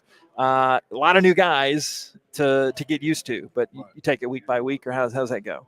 It's a fun experience. It's a good perspective because we're a lot of good guys, one of the better guys on the football team that all have the same goal in common. You know, we all want to make it to that next level. So meeting guys with that same dream aspiration as you, you know, it's good. It's no bad blood. It's not weird at all. Like I'm seeing guys that's just grinding just like me. So it's the utmost respect for all the guys that are here, all the coaches that are here. It's a lot of business connections you can make. So, you know, you got to go up, you got to shake those guys' hands, you know, treat them with respect because you never know what can happen in the future. And going over what Jeremy said, I mean, I feel like you need it. You know, it's kind of refreshing meeting new people. You know, there's a lot of people that are new in this conference, and it's kind of refreshing meeting new people. You know, knowing different personalities. You know, seeing who's going to be players that will talk crap to you on the field and stuff like that. So I think it's pretty cool. Where y'all from? I'm from Greenville. Okay. I'm from Jacksonville, Florida. Okay, so hometown guy. Hometown, yeah. I should have asked this first. I bet you didn't know I've got a little Greenville history in my broadcasting days. I get some good grub in Greenville. Like, is there a spot? I don't want to get y'all in trouble with any NIL these days. You got NILs and sponsors and whatnot, but where's the place to go to? I guess, y'all come to us this year, so this is kind of future scouting. Yeah, future scouting. To eat it? Yeah, like. Oh, yeah. And again, I'm not saying we're going totally viral here, so this could kind of be our little secret here when we go there. But like, where's the player spot there? I mean, I would say, you know, as a casual, I would point you in the Sup Dogs direction because you know, it's very well known that you won the best bar in America 2 years in a row. But if I had to say like a place that is more for the people that like food more, I would say. Look at me, come on. I would say there's a little Mexican place called El Asador. You're going to tell a Texas guy about Mexican food. Yeah. So, we'll put it to the test. That's my little spot. A lot of people don't know, but I go there all the time. All right. I remember Cubbies. I remember going there. Yeah. We played baseball series there. But anyway. Cubbies pretty good. They got a lot of good burgers. But I think Sup Dogs probably the spot. You know, they're good. They're good to us. Good for the program. So, you know, it's always good to support them as well. They got pretty good food, too. Yeah, you know what you're doing. You talked about business earlier. Yeah. Matthew, do you have something? Well, I think it's just interesting. You were talking to you guys the old heads at this point because you got the same head coach. Mike Hughes has been there a couple years now in the same conference. With coming in, we talked earlier, 7 new head coaches, 6 new programs. I don't know if this is your first time to media days, but at this point, does it kind of feel like y'all are the old kids on the block that everybody else is new, or is it all just a brand new experience with everything being shook up so far? I mean, I feel like it's a little bit of both. I feel like it's a brand new experience in the sense that, you know, I actually didn't get this my first media day, so this is the first time, you know, experiencing the different media outlets and stuff. Ours too. People. But other than that, it just does kind of feel like we're the old kids on the block. You know, we've been in the program for a long time, and you know, we've had stability with Coach Houston, so that's something that we relied on. Yeah, definitely. I mean, it's kind of new because dealing with COVID and everything. This is the first media day we've had in some years, especially in person. So, you know, the last one we had was like 2019, and you had the past couple of years has been on Zoom. So it's a good experience. It's definitely new at that aspect. But, you know, we've been around for a good little time. Coach Houston's been around for a couple of years. So, you know, we're definitely kind of the older players on the block. All right, lastly, I asked the very hard-hitting question. I don't want to get in trouble with Malcolm. I know Malcolm forever and a day, but again, barbecue. I know there's a rivalry. I'm turning to my North Carolina guy here. Yeah. Have you sampled any? It's like a religious experience here, Jeremy. Have you gotten the greatness of some good Texas brisket? No, I have not gotten the good Texas brisket. No, I have not. I need to try some North Carolina stuff. I don't know about that North Carolina barbecue. My grandma makes some good barbecue. Okay. I don't know. So we definitely have to stop somewhere before we go. Matter of fact, where do you recommend us going? I mean, where in town? There's a good place, Lockhart. That's right here in between places. There's Black's. It's good. Black's is really good. That's kind of close by. Hurtado's good because I'm going. I've never been there, but it's.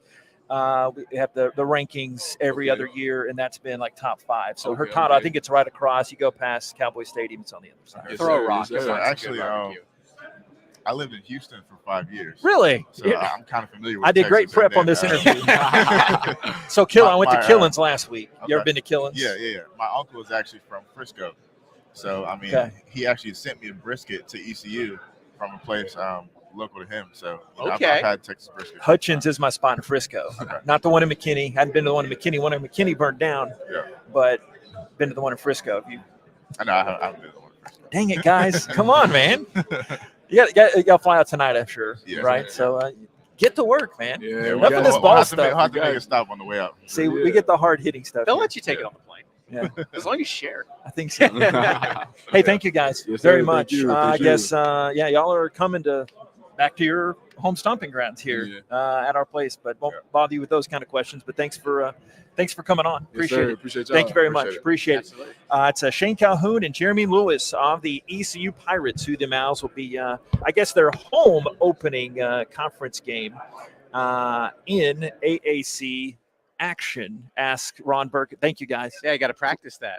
Yeah. New reel. Yeah. So I think I have you on the mic now, too. And now, for folks that are just listening on the audio replay, we have this huge chasm in between us. That was great. We like each other. Thank you, Malcolm. Yeah, thank you very much. I don't know what you think of my shenanigans, but It's par for the course now. How many years have we been doing this? I like in some form or talking. fashion? And see, we got the other info too when Shane told us about his Texas connection here with and they turned the tables on me, asking me about the good barbecue spots. Well, fun we talk about. I was talking with some of the guys from Dave Campbell's were here yesterday. I think they pointed out that 6 of the starting quarterbacks in the American in 2023 play Texas high school football. So the Texas connections, we talk about this being a rich football state, but the ones that are just reaching out everywhere. What do you say about a Rhett Lashley goal coming up here? As we were very informal with our planning. I've heard of that guy. Home tilt coming up here. On the bottom scroll somewhere, it tells you. I got the Who we're paperwork. playing? Yeah. So we'll get somebody or probably somebody coming up next year. Stay tuned. This is our exclusive coverage here of the AAC Media Days here in Arlington. It's a great day to go fly. SRO. So we have a range clear launch. And CDR. CDR and entire crew is go. Enjoy the ride, pal. Be strong and of good courage. President JFK challenged us. Be not afraid, neither be thou dismayed.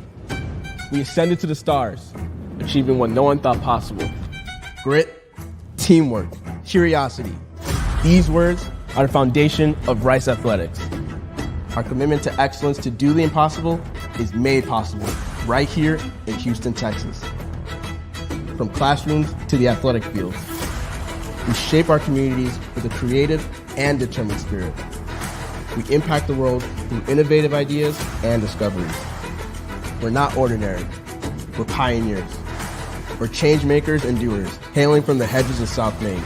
Our contemplation from fear of the unknown makes our journey more textured and undeniably richer. Yet, we prepare, engage, and work towards a common goal. Together.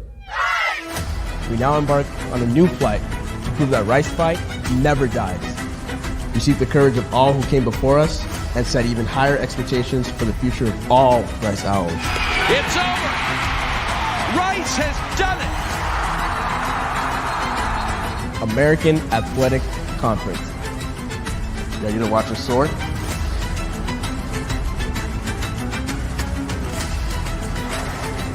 A new challenge is upon us. It's time to ascend together. Rice Owls, let's fly.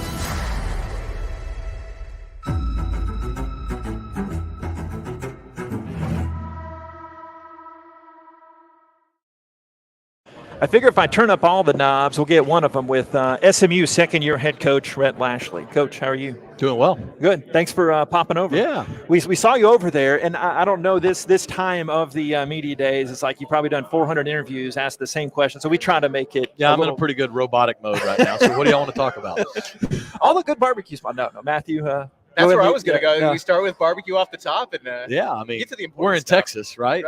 That's like the best thing we have is besides football is barbecue. Look, we're local homers over there in Dallas. I mean, obviously everybody knows about the Pecan Lodge, but Terry Black's is awesome. There's Hutchins Barbecue in the area. And, good answer, Coach. There's Much a whole lot. respect, There's a whole lot of other ones though. Cadillac. Cadillac. Yeah, That's there's a bunch of them that. Sadly, actually, but it's a weird story. When I was the OC at Auburn, I got in trouble for singling out one barbecue joint because in Auburn, is the South. So Alabama barbecue is different. You got the white sauce and all that. Yeah. And we're going to the national championship game in 2013 to play Florida State. We're busting out of Auburn, and we had 3 or 4 like incredible local Auburn joints. Well, there's Jim and Nick's barbecue is a little bit of a chain, but they're Yeah. good. They'd been in Birmingham where I'd lived before. And we're rolling out, and I see a Jim and Nick's has been built. This is 10 years ago. I'm not this stupid anymore. But on Twitter, I'm like, man, excited to see we're getting a Jim and Nick's in Auburn. I'm thinking Gus, our head coach, a little bit later, we're getting on the plane. He goes, boy, you started a barbecue, right, didn't you? I'm like, what are you talking about? Every mom and pop barbecue in Auburn was ticked that I mentioned the commercial group coming in. I'm like, oops. So you're saying we could have got you in trouble talking barbecue? We may just have gotten me in trouble, but I stayed in Dallas. I can tell you that. And Twitter, people always handle things so well on Twitter as well. So obviously you got one of the easiest commutes coming in here. As we're joking off air, like being one of the more veteran guys. I was talking to the Tulsa guys earlier. I say almost jokingly, but look at the math. You're one of the year two, and I'm in the top half, right? Yeah. So it is. I mean, I worked till 3:45 yesterday and came over, and I'll go back to work by about 1:30 or 2 today. So the travel's easy. I slept in my own bed last night. That's one of the benefits of being in Dallas. Yeah. Speak to your team coming back. What gives you the most confidence in ramping up in year two? Obviously, there are probably some more things you can do year two, not year one. Yeah, I'm excited about our team. I really am. I think we've done a really good job. Our staff has done a good job of putting together a good roster that can compete for this league. It's going to be hard. It's a tough league. Even with the changes, it may be tougher, to be honest with you, and deeper. But we're excited. We got a good nucleus of veteran players that were on our team last year. We got a good high school group coming in and a good group of transfers. And so far, the thing I'm most excited about is just who they are. They've meshed well together. You worry about those personalities and everybody coming from different places. You may have a good roster, but can you have a good team? And that remains to be seen. But like just the way they've been in the spring and summer workouts excites me. And then, we talked, jokingly offhand about being in Dallas, but it's an interesting balance that you get to walk as a head coach in Texas in this day and age, because you have to kind of do the perfect science of you got to pull the right kids that transfers from the portal from maybe wherever, and you got to build, in Dallas and within Texas. When it comes to putting together a roster that's changing by the day at this point, how do you kind of get that balance right and making sure we got Texas and we got everybody? Great question. I mean, every year is going to be different, okay? And it's going to depend on your roster needs. And honestly, in this day and age, maybe who leaves your roster after the year that maybe wasn't expected. And so, some years you may take more transfers. Some years you may take more high school kids. I think it's going to change. I think anybody who tells you like this is just the cookie cutter approach, like maybe it'll work. I don't know. They better be really good at what they're doing. But like, I think for us, the part that won't change is we're in Dallas. And so we're in a great location for both high school kids to be recruited out of high school to come play for us and transfers. We're a transfer destination. So the Dallas Metroplex has the most every year D1 kids signed to go play anywhere.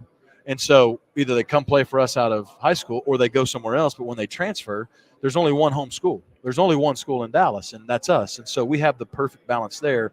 And then when you talk about how many we brought in, we still brought in 25 kids this year that played high school football in Texas, second most of any school in the state. And so even if we get kids out of the transfer portal, most of them played Texas high school football. So that's our recipe. So be the first time, I know not news to you, first time that Rice and SMU have played in a while, but they were in the league a while. I grew up in Arkansas in the Southwest Conference days, so I remember.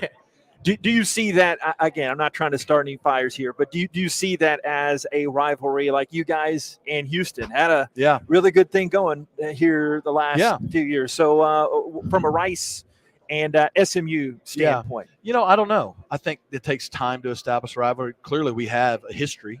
I think that's why TCU is our longest standing rival. I think that's why Houston stayed a rivalry, because for so many years in the Southwest Conference we played, then we were in the same league. So, there is an opportunity maybe down the road with SMU and Rice if we stay in the same league. And, we've been in a league together before, and Dallas, Houston, like there's things that make sense. So, I think Mike's done a fantastic job. I know they're going to have probably the best team he's had since he's been there this year. So, and we got to come down there. Matthew, anything else? We were talking about that with the influx of, your realignment. Who knows who's going to be in the league tomorrow. But when you see everything come out and there is a large influx of Texas teams, you talk about the Southwestern Conference days, bowls, but in an area where, we're expanding out, we go all over the country. How nice is it that a good chunk of your schedule will be maybe some short flights or bus trips? I think it's great. I think it's great for college football. Look, with things changing with the conferences and the TV deals, like the regional piece hasn't been as important. But let's call it like it is. It's still a big deal when SMU plays TCU or a Texas and Texas A&M are about to start playing, or SMU and Rice are 3 hours apart in the same state. Like, regional rivalries still matter. They may not matter as much to TV, but they still matter to the people that matter, and that's who comes to the games and watches the games and grew up and goes to those schools. So I think it's great, and I hope we don't totally lose those. Hey, thanks for the time. We just kind of drug you over here. Thanks for having me on. Thanks for being willing. Yeah, appreciate it. You bet. Rhett Lashley, second-year head coach of those SMU Mustangs, just around the corner here. Thank you, boss. Appreciate it. Joining us now here at AAC Media Days, but I think we have established it is AAC Media Day as well. Have we gotten that far? Days? We got another 20 minutes to figure it out. I got to tell you, I'm regretting putting day on there because I was here yesterday and there was media here. There's media here now. It's another day, so I think it is days. Hey, I'll give you credit for it. We got enough time. I think I goofed about not putting the right first caption. time. Anyway, first time. So I love that. I love having, and Coach Traylor walks by us again. No, thank you. No thanks. Producing, engineering, and hosting on the fly with a dapper young gentleman. And we said this at the very start. We wanted to concentrate on some coaches, and we had the great ECU student athletes, but folks that are on the docket. And ended with that question with Coach Lashley, because when they made the announcement of the American, amongst other things, I said, I can't friggin' wait.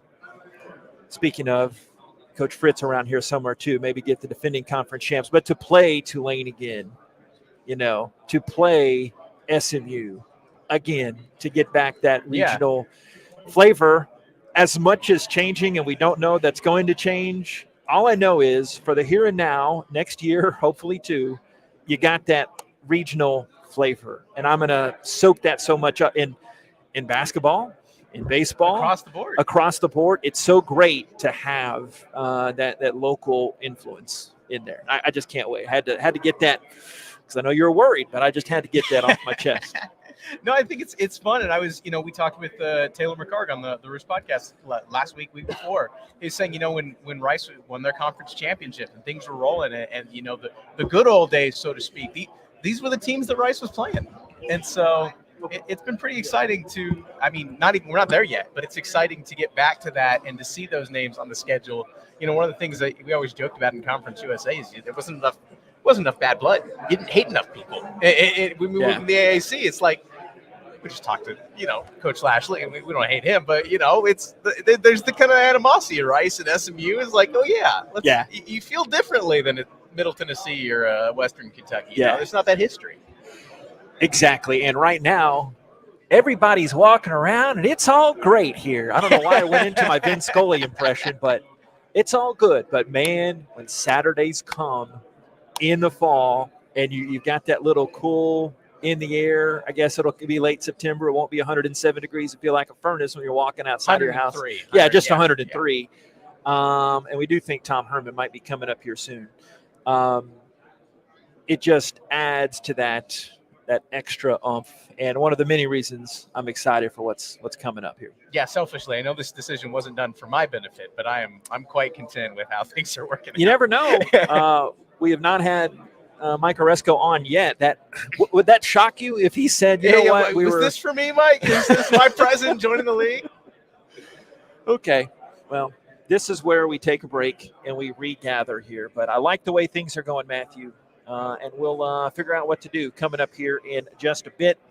Play a couple of the good spots here and be back in just a second with AAC Media Day.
I'm out here playing for keeps. Yeah, I never playing them. It's a great day to go fly. SRO, so we have a range clear launch. 10 CDR. CDR and entire crew is go. Enjoy the ride, pal. Be strong and of good courage. President JFK challenged us. Be not afraid, neither be thou dismayed. We ascended to the stars, achieving what no one thought possible. Grit, teamwork, curiosity. These words are the foundation of Rice Athletics. Our commitment to excellence to do the impossible is made possible right here in Houston, Texas. From classrooms to the athletic fields, we shape our communities with a creative and determined spirit. We impact the world through innovative ideas and discoveries. We're not ordinary, we're pioneers. We're change makers and doers, hailing from the hedges of South Main. Our contemplation from fear of the unknown makes our journey more textured and undeniably richer. Yet, we prepare, engage, and work towards a common goal. Together. We now embark on a new flight to prove that Rice Fight never dies. We seek the courage of all who came before us and set even higher expectations for the future of all Rice Owls. It's over. Rice has done it. American Athletic Conference. Ready to watch us soar?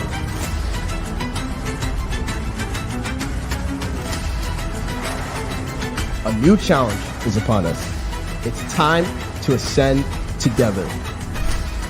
Rice Owls, let's fly.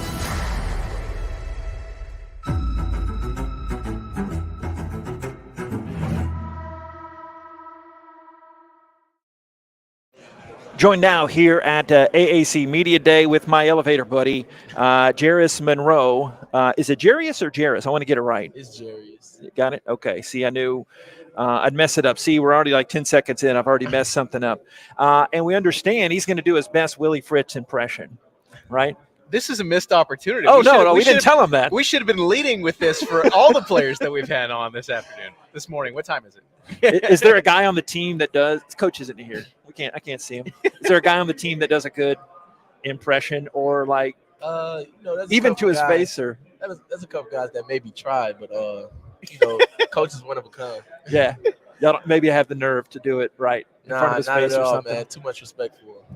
Hey, if I had one of y'all on here, I wanted to ask, and I'm sure this is the 1950th time you've been asked this, but kind of surreal being back here, shadows of where one of the biggest moments in school history was, beating USC, blah, blah, blah. We know the story behind that, but what's it feel like being back here? I mean, it's fun and everything, but the focus really been on building this new team, being with those guys back home, that new group. That's all I could think about now. I don't even think back to that game. I almost don't remember some of the things that happened. I caught an interception, but, I don't even think back to what happened in that game. Like, we haven't thought about it. We haven't looked at it in a while. We actually haven't heard about it in a while until, we got back down here. Yeah, leave it to folks like us that keep bringing it up. That's fine, though. So what are you most excited about then? Coming into the year, obviously, you got the expectations and picked as the preseason favorites. You're kind of the hunted now instead of the one climbing up the standings. Paying any attention to that, or is that another one of those things? Stop bringing it up. Right? I mean, people are going to bring it up, so no, we don't mind at all, man. Like, but the focus is always to go 1-0. I feel like that helped us a lot last year. If we try to worry about everything and all the crowd noise that we like to call it, then we'll get off task. And, the focus is always to go 1-0. So right now, that's the goal. We focus on week 1. Getting better every day as a group. Yeah, Matthew. And then how is it important for you? And obviously, you have the season last year. You rebound from a tough year, and you go out, you win the Cotton Bowl. Yeah, we get through that. But come in, you got a new league with new peers, new teams in it, and everybody kind of is trying to find their footing. How important is it to you? Not to go back to last year, but to kind of prove that Tulane belongs. It's not what we did. We had a one shot, and we're back. How do you kind of establish that staying power? There's a standard set now, so just following that standard, man, and just focusing on getting better. Like I said, every day. The new guys that we brought in and the new faces that we're going to see. It's going to be really interesting, and I'm excited about it, definitely, and I think my guys are very excited about it. Where are you from? LaPlace Reserve, Louisiana. Okay, are we thinking south? I know I've been through there. It's right next to New Orleans. It's Okay, like 30 minutes away. So from right outside. You got to forgive me. I barely know my Texas geography. So we've been talking with some of the other players that come on. A bit of a big fella, Jarius. Give me some good grub. This is an impossible question, so I'm sorry to throw you this hand grenade question. But in New Orleans, where there's a spot that you got to go to, I know we're NIL days. You might have a deal there. Give us a plug if you do. Like what? Where do I need to go? Where do we need to go? No plugs or anything, but there's a place called Acme's. It's like an oyster board. Yeah. I love oysters, like charboard oysters, and they're really, really good, man. Yeah. And they make really good Southern food also. So that's probably one place that I'll tell you, you guys need to visit definitely. Hey, no lie, they've got one in Houston, and we have our shows there. Yeah? Yeah. That's so it's a real crazy. deal. So no good barbecue over there? Is that more of us Texas guys, or? I mean, I've heard barbecue is a Texas thing, but we have really good barbecue out there. Everything out there is, homemade stuff. Yeah. So that's probably the best version. I like homemade food, so come to my house. Maybe that's where you guys need to visit to get some good food. My grandmother really cooks. I'm not gonna lie, they put out the schedule for this year. I find the Tulane game, and I realized it's in Houston. I was like, it's a bummer, man. Wanted to come to New Orleans. Huh? Return trip. There you go. Yeah. I'm trying to think. Anyway, I mean, if do y'all go much to the quarter, or do y'all kind of stay more towards campus? Because obviously in the quarter they've got. There's a place called Ruby Slipper that was really good. My wife and I went there. Camellia Grill is my other all-time favorite. Haven't heard of that. It's probably really There's good, one in the though. quarter. There's one down. I'm forgetting all the. I was terms there now. a couple of weeks ago. The Central Grocery was closed. Yeah, There's some really good I was places out heartbroken. there. Did you get po' boy? Yeah. See, a lot of stuff like that. That really good. But have you guys been to Fiery Crab? No, I've not heard that one. Okay, there's a Fiery Crab in New Orleans and also in Kenner, which is right next to New Okay. Orleans. Take my really notes good here. place. Fiery Crab, really good place. Crab legs, probably the best in the city. That's my opinion though. Okay. The only last thing I'll say, he might want to talk. As you can tell, I'm the X's and O's guy here. You got to get some barbecue, some really good Texas barbecue. I don't know why I got so excited saying that, but Yeah, I gotta try some, man. it's like, Maybe man, I have to. you're here. You're in the Mecca. You're in Texas. I'm sorry to preach like that to you, but anyway, thanks for coming on. Letting us drag you over. We're waiting on Tom Herman there, to be honest, but he keeps gabbing over there. He used to coach at Rice, but I guess you'll be coming here, going down to Houston, and I can't wait to see y'all play. Thanks for coming over. Yes, sir. Appreciate Thanks for having me, man. Yeah, Thank you for having me. Yeah, thanks, Jerry. Appreciate it. Thank you very guys. Have a much. great day. Yeah, thank you.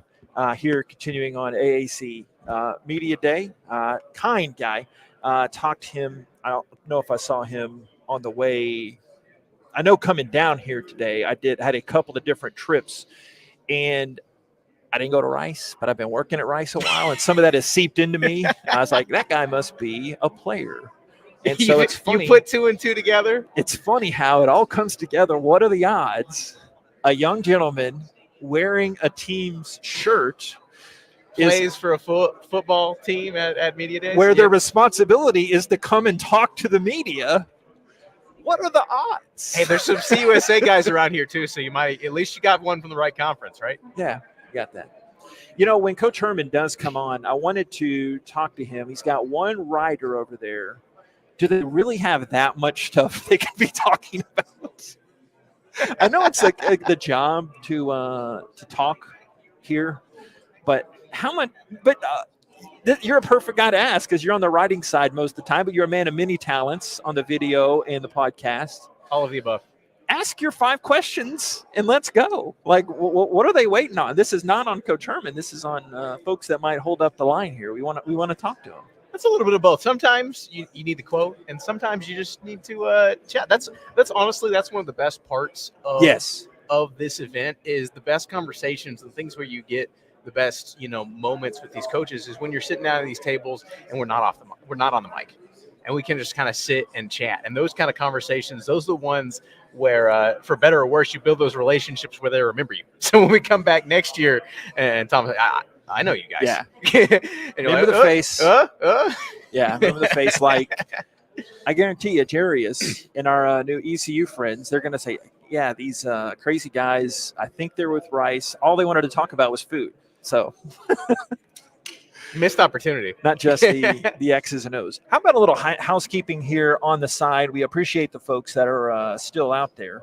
To tell you about some Rice season tickets, I think we had a couple of snazzy graphics that the higher powers labeled. And let's see here. We do have Alfest is coming up. Alfest is coming up Saturday, August 19th. That is Rice Stadium. No admission to that. Celebrating a new era of Rice athletics. I believe that is after one of the usually right following the scrimmage, right? Yeah, they'll have the open admission, and if it's the 19th, that might be the last scrimmage, the second and last, because Usually then they'll is, skip then they that got the next off week. weekend, and then football. You don't want to Actual football. have the full contact right before they have the opening game. They've also recently announced the football game themes up there. If you did not see that this week, you got more details, ricehouse.com. The Bayou Bucket Classic, you might have heard about that, is September 9th. That is the home opener. And the week after, TSU coming in. You see that it's Celebrate Houston Day coming up there with the Tigers. The last time TSU was at Rice, this was in the Bartlett era. That was a barn burner. Yeah, that was a wild game. Because I remember, again, you get blips, and when you don't have the full broadcast muscle memory and the benefit of the reams and reams of paper that they give us. But I remember that TSU game being one that was a little closer probably than it should have been, but a wild game there. Yeah, lots of points. I will say on the game days, we got to talk to somebody. Go Owls Day is not when they're playing FAU, so missed opportunity there. Yeah, what are we doing, folks? Jarius was just here. He'll be suiting it up. Wait, FAU's on the road. No, FAU's the last home game. Well, got to do senior day. Yeah, that'll be Thanksgiving, the Saturday after Thanksgiving, and it's also the Saturday after Black Friday. So you have Thanksgiving, and then you have Black Friday, and then you have Saturday, where there'll be a lot of football to be all played. Owls. Families Weekend is against ECU. We talked to a couple of those Pirates here. The salute to service. How about Coach Mora bringing in? Coach Mora, right? UConn? Yeah, right. Non-AAC school. Yeah. UConn, but kind of. Do you know the trivia question with Coach Mora? It's a very layered trivia question. But did you know that, I'll just come out and say it because I'm in 2 hours of broadcasting fog. My first ever Rice broadcast was UCLA on a Thursday night in 2012, August 30th of 2012. Under Mora. Who was on the sideline? Jim Mora. Yeah. I mean, you can't make this stuff up. I mean, if you were around this business long enough, you will come across some familiar faces. Matthew, this is just a sample of the wit and banter that we'll be having. Salute to Service Day is that game against the Huskies. Go Owls Day against Tulane there to wrap up the month of October. And then you've got homecoming and reunion.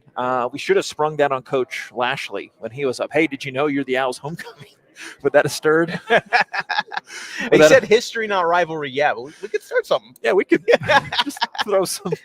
What do you throw on the flames? You stoke the flames, but there you go. Some kind of rod. And then, as he mentioned, senior honor. I guess they're calling it senior honor against the FAU Owls. We don't have a lot of those game times yet. You've been seeing on the scroll, and I elected because I am the powerful man that controls that scroll down there. Yeah, I think Tulsa's the only one that got posted so far. Yeah, that's Thursday night. Yeah, that's that Thursday one. We got the first two home games there against Houston and against Texas Southern. How about we take one more break and try to round it out and see if we can get Coach Herman coming up here in just a bit. We are at the American Football Media Days. Appreciate you tuning in as the folks are clearing on out of here. But we'll be back with you coming up next year. This is AAC Media Day here from Arlington. It's a great day to go fly. SRO. And CDR and entire crew is go. Enjoy the ride, pal. Be strong and of good courage. President JFK challenged us. Be not afraid, neither be thou dismayed. We ascended to the stars. achieving what no one thought possible. Grit, teamwork, curiosity. These words are the foundation of Rice Athletics. Our commitment to excellence to do the impossible is made possible right here in Houston, Texas. From classrooms to the athletic fields, we shape our communities with a creative and determined spirit. We impact the world through innovative ideas and discoveries. We're not ordinary, we're pioneers. We're change makers and doers, hailing from the hedges of South Main. Our contemplation from fear of the unknown makes our journey more textured and undeniably richer. Yet, we prepare, engage, and work towards a common goal. Together. We now embark on a new flight to prove that Rice Fight never dies. We seek the courage of all who came before us and set even higher expectations for the future of all Rice Owls. It's over. Rice has done it. American Athletic Conference. Ready to watch us soar?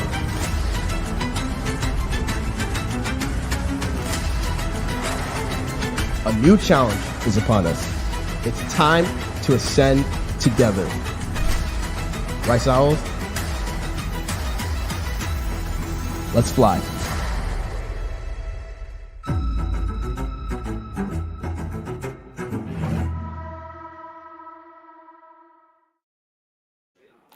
Thought it was only appropriate to end with that since we started with that. I think I've realized here that you're on mic 3 there. Does that, or are you not? You say that, I hope so. No, you're still on 2. I'm just going to keep talking and see what happens. Yeah, this is our guest. Yep, that is the guest mic here on number 3. But we are back here at AAC Media Days. See on that graphic, see what I did there? I should have put Media Days here. We might have Tom Herman coming up here in a matter of moments to get him over here to reminisce about years gone by. Let me tell you a story, young Matthew. I'm sure you got a couple.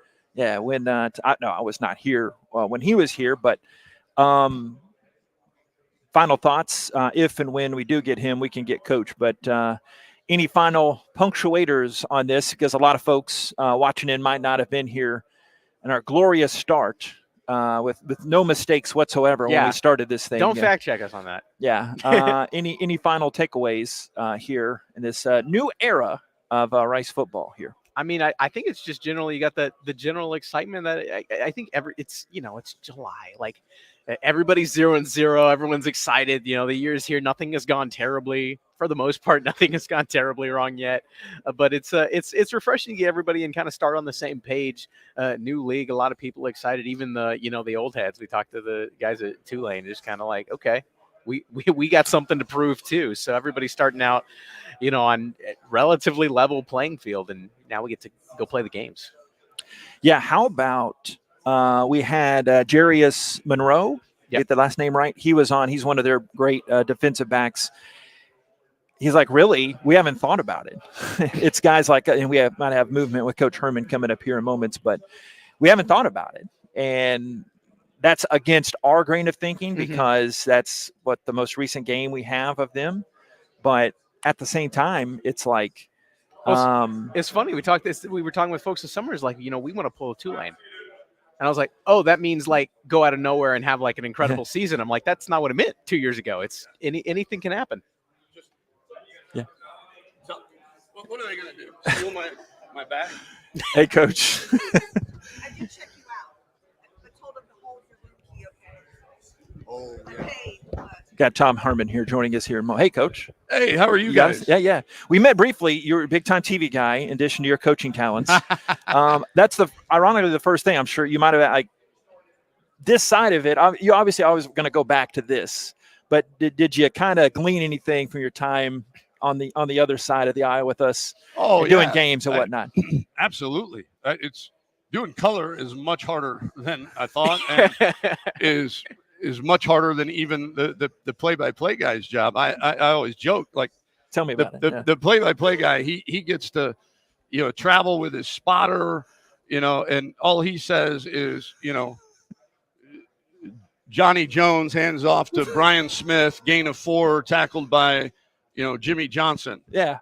And I got to know that Brian Jones comes from a family of 10. I got to know that Brian Jones is coming off 2 consecutive ACL reconstructions, whatever it is. So you're having to offense, defense, special teams, get to know 3 sides of the ball for 2 teams. So 6 sides of the ball, basically, and to have 4 hours of content for that. And then, so that was really difficult. And then walking the fine line of explaining it, the game and what they're watching to the viewer at a level that they can understand, but is not condescending, but yet not too far over their head. And I remember one time there was a run play, and one of the corners actually made a big stop on the run play. And I said, boy, what a great job. He was in, cover 2, cloud corner, and he shot in and made the play in the run game, and really good call by the defensive coordinator to get the corner involved in run support on such a critical down. So we go to break, and the producer gets in my ear. He goes, Coach, great job. But when we come back, can you explain cover 2? And I'm like, explain cover 2? He goes, yeah, you better explain what a cloud corner is, because nobody knows what that is. I'm like, okay. So that was the preparation, trying to get to know 6 sides of the ball in 3 days, and feel like you're prepared. That was the most difficult part. And then the second one, and you learn as you go, I guess, was don't be patronizing. Explain the game without being patronizing, but also without going out over anybody's head too. So we got a lot of Rice folks watching in, and obviously well known your time there at South Main. A couple big things I wanted to ask you. Someone told me I had to ask you about the James Casey story, because it was such a unique one that most of our fans know about, but you on the other side, and seeing what James developed into now. Obviously he's gone on to big. It turned out all right. Yeah, he's doing okay. But He's living a good life. Yeah, so, we talked a while back, maybe a month ago. We talked quite a bit, James, Chase. I don't talk to Jarrett Dillard. He's too big time now. He's living what is he? He's a lawyer. It's like literally the Huxtables, right? He's a lawyer. Yeah. His wife's a physician. Like, they live in Midtown. Like, what are we talking about? Like, what a life. Those Rice guys. But I played golf. I literally talked to Chase, or I said talk. I hate it when my kids say talk when they mean text. That's not talking. I texted. We get it. Yeah. I texted with Chase the other day, and he let me know that James was going to be inducted into the Hall of Fame. Yeah. And rightfully so. But the story you're asking is, obviously he got there when Todd Graham was there. Todd took a chance on him. Thank God he did. Yeah. Kid hadn't played football since junior year of high school. And so he comes in looking like a Greek god. We put him at defensive end in the spring. He does okay. He comes in my office, and after spring ball, and I really, really want to play quarterback. And I said, okay, we got to go talk to Coach Bailiff. And we did. And Coach Bailiff, and I learned this, and I take this myself. Like, let the kids play the position they want to play, because it's all going to work out in the end. Either they're going to be great at it, and they knew more than you did as a coach, and you found a diamond in the rough, and he's going to help us win there.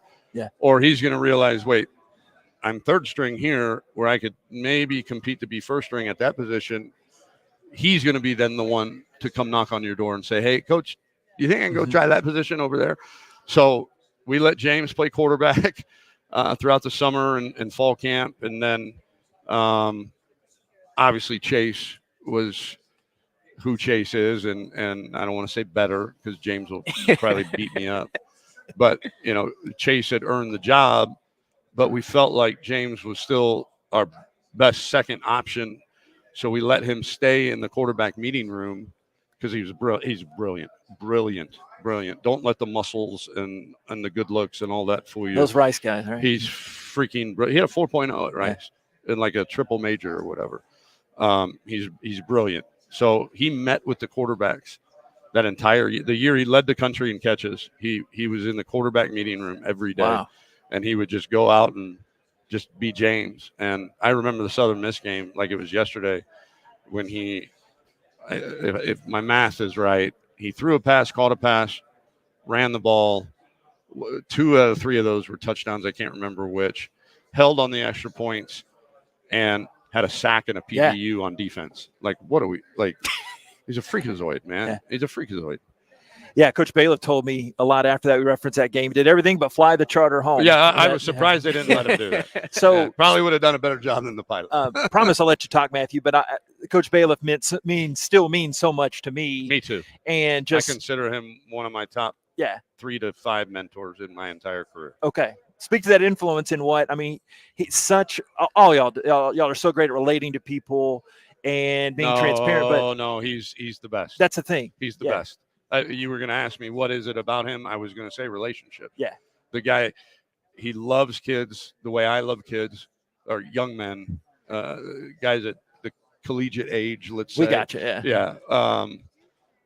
And he just made sure that everything we did as coaches, everything we did as a program, everything we did as a department, he pushed Chris Delcani quite a bit to make sure that we were giving our players anything and everything that we could on a Rice budget, obviously. But that stuck with me. That just his genuine care and love for the players was as good as I've ever seen. Yeah, I'll second that. Matthew, actually talk X and O's or? Well, yeah. Well, I think it's interesting. And we talk about sometimes, you hear the news where somebody's so-and-so's been hired at X job and they get a new job, but the journey that in coaching that y'all take, it's interesting out of the building blocks, the steps along the way, that the connection that you have with Rice, but you're stopped your previous, as an assistant. How does that kind of prepared you for FAU and leading your new journey? Because it's a new thing, but also, you mentioned Coach Bailiff and everything along the way that you kind of helps set you up for what you want to do. I think, I'm certainly not a born on third base, think he hit a triple guy. I mean, I'm Division III guy, only child, single mom. My dad died, real dad died in a homeless shelter when he was 52 years old from drugs and alcohol. So coaches were my dads, my teammates were my brothers. And so I'm a pretty simple, I coached Division III at Texas Lutheran. I coached FCS, they call it now, for 6 years, 4 at Sam and 2 at Texas State. I coached at Rice for 2. I coached at Iowa State for 3. Talk about born on third base, hit a triple. I had to lean into a pitch just to get an HBP hit by pitch, and then I had to get sack flied over to second, and then fielder's choice over to third just to get to third base. So I don't even remember your question, to be honest with you, Matthew. But how did it prepare me, the journey? Yeah, man, I've been at places like this, pretty much my whole life. And so we know how to get creative with budgets, and we know how to, but we also know how to push administrations too, and make sure that, I use the phrase all the time. Do we want to be Bethune-Cookman or do we want to be UCF? Who do we want to be? Champions act like champions before they're champions. Mm-hmm. And so, there is a time and a place to push the people around you too, but I also understand some of the constraints that you're dealt at a place like Florida Atlantic. And you didn't pick the name, but we got to get to some hard-hitting questions. One of 3. Two out of 3 Owls. Yes. Yeah, 3 Owl schools. I'm gonna when I get fired from here, I'm gonna have Stan Drayton just hire me as like an analyst or something, so I can complete the trifecta. Well, let's say, have you talked to Stan and Mike? We got to come together with some sort of owl trophy. We're thinking about a patch. Get some kind of patch. Like, you got the sway here, and then we know we got Bloom. Like, we got to get some kind of. I just when you say that, the only thing I can think of is the civil conflict. That's what we need. When Bob Diaco tried to create the rivalry with UCF.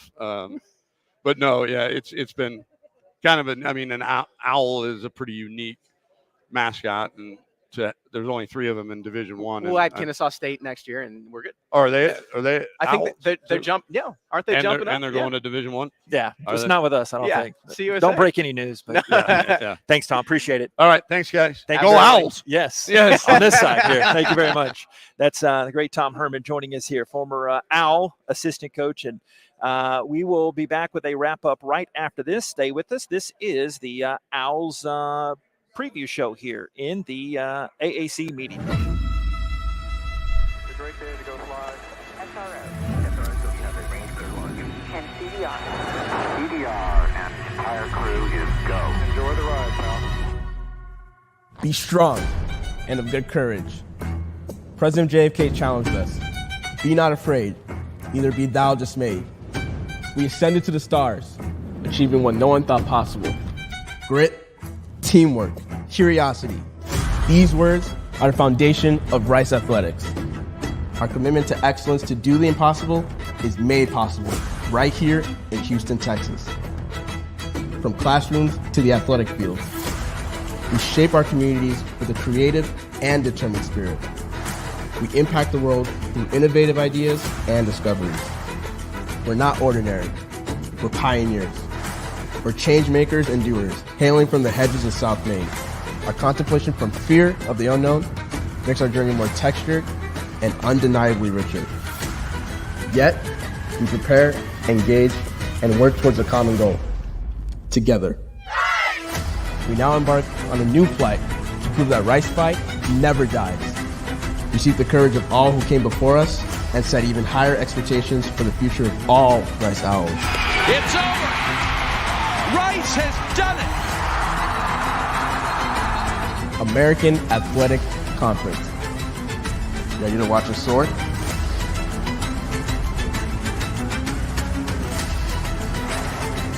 A new challenge is upon us.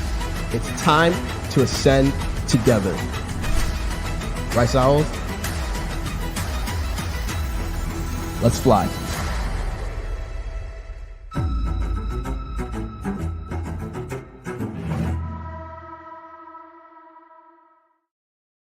And don't get tired of seeing that. And we have Willie Fritz, head coach of the Tulane Green Wave. Thanks, Jason, for hooking that up.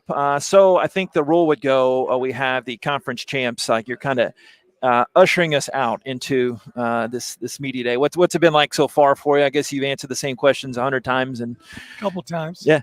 How's it been so far for you? And it kind of coming back in the shadows of all the glory of last year.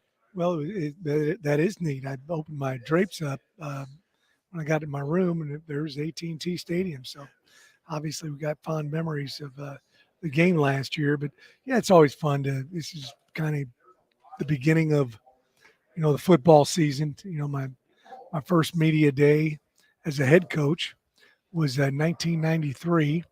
I was a head coach at Blinn Junior College. There you go. We had a media day in the cafeteria at Navarro Community College up in Corsicana. So this beats that by a little bit, huh? I've been to both those places in my JUCO announcing days. But where'd you announce at? I was Angelina College Roadrunner.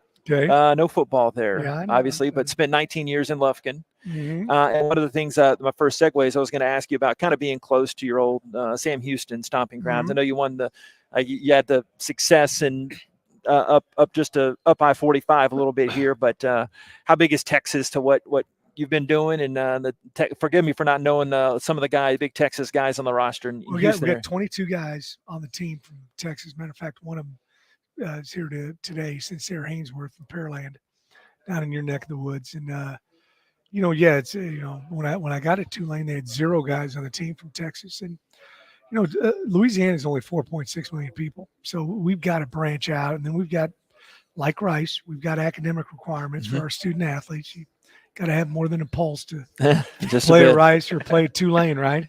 And so we branch out and go to all over the country. I think a few years ago we signed 25 kids from 12 states. Wow! So we've got to go nationwide and really Tulane is kind of a national school. We've got all 50 states represented on campus and 78 countries, so, we've got, I go all over the place, talking to donors and raising money and things. And, we got a large contingent in New York City, Chicago, Los Angeles, a lot of people over in Houston, and then Dallas, Fort Worth area. So we go every place to find good players. Matthew? Well, we joked a little bit about, AT&T right behind us, but to come here to media days and to hear the commissioner on stage kind of and repeat, look what Tulane did last year and kind of the USC game and all of that. There's coaches that, coach their career and just want to get to that stage. And obviously, we're going to get to September and you're going to say, the next game, go 1-0. But looking back, what does it mean to be able to have the year that y'all did to kind of go from, 0 to hero, flip the script, and to be able to look back and say, we accomplished something that many people haven't done at this university before? Well, very meaningful. The thing that it was, two things that I dreamed about and came to fruition, this past season. We had all the, we packed the stadium 3 different times, and they'd never had a sellout except for the opening day of the stadium. So we had all the kids storm the field, and that was really neat. And then over here at AT&T Stadium, they've estimated we had 35,000 people from Tulane at the game. And we're not a big school. We're like Rice.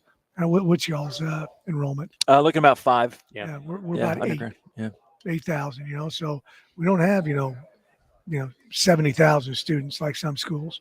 So those were 2 really neat moments for me and being at Tulane and things we'd hoped we could accomplish. And the big thing now is just doing it consistently.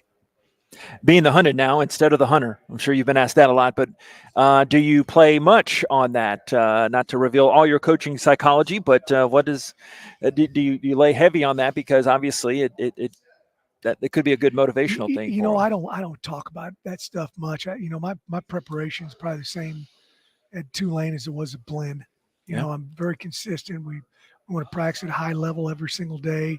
I'm not I think if you're looking back on past successes or past failures, you have no chance of being the best you can every single day. So, I've answered this question. I never talked about last year, 2 years ago, last season. And I'm not going to talk about last season this year. This is a totally different deal. Yeah. Well, your message is sinking in because Jarius is over here with us, and he's like, "Well, I haven't really thought about it too much." Well, it's just as you put so much into it.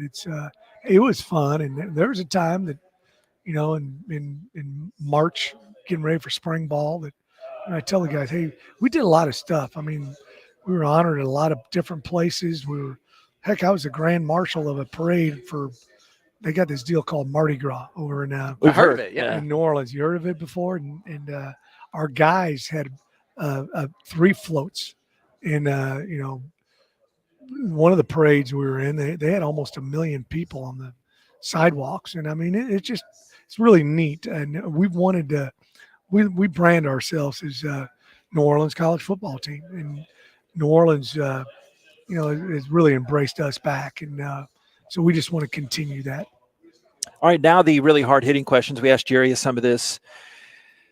Town of Kazeen in New Orleans. Oh, man. I don't want to get in any contract squabbles or anything, but do we have any good picks? Even though y'all are coming to us this year, and I know my way around a little bit, but any good hole-in-the-wall, impossible question to ask, Coach, or answer really is. in the Big Easy. But I always, you always find great places to eat every place you go. I always go to Papacito's whenever I'm in Houston. Ain't nothing wrong with that. Well, I've started going there, back in the 80s. So I go. We just were there a few weeks ago, and I took my family out to it. But just so many. One place that I would try if I was you guys is called Jacquemus. Heard of it? Yeah. You have heard of it? I've heard of it. Not been there. Yeah. They've got alligator, shrimp, crawfish, cheesecake. They call it. It's like a casserole, and I mean it's unreal. It's gained 5 pounds. Why are media days in New Orleans? We need to fix this. Well, they've had it before. I think Sunbelt does it, but it's just there's just so many.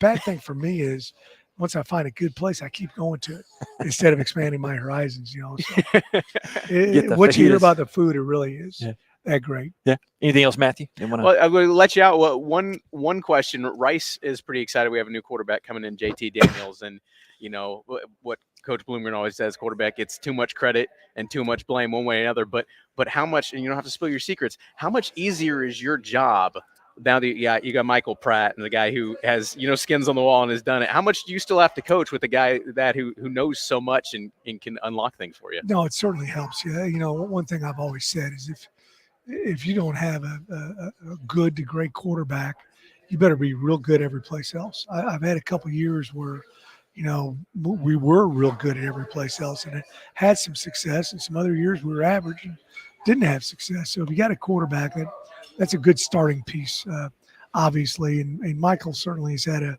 great career.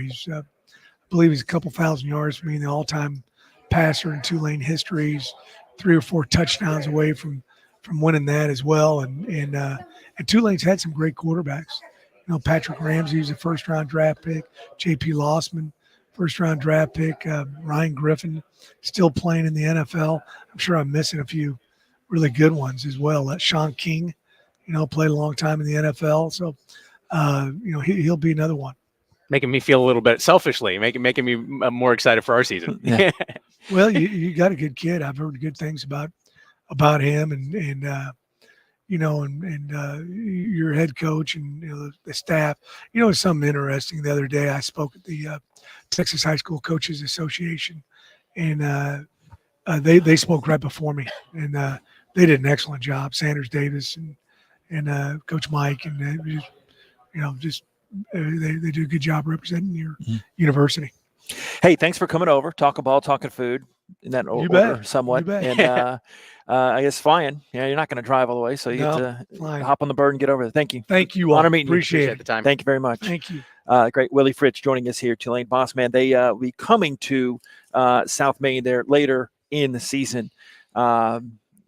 Brenham connection. They're been a while. I'd called some JUCO basketball games there in Corsicana, but never called football at Belen. Did baseball and basketball. They have this really, at least back then, they had this really tiny gym there in Brenham. But Go Bucks. I don't think. Yeah, you're a. No, I'm not. Okay. I've been around. I know enough. Okay. Should ask him his favorite ice cream flavor there. But hey, I think we get to clock in on our timesheet 22 minutes of overtime since we went over our goal. But I like that planning we did, and now we're getting to the lunch hour, and I have some barbecue coming up. Hurtado's barbecue coming up with me and a buddy. So could be worse. I stick to my I don't want to insult our ECU friends too much when they were on, but gotta fulfill that promise there. But anyway, thanks, brother. That was really fun. We'll do it again. Yeah, same that's a time next blast. year.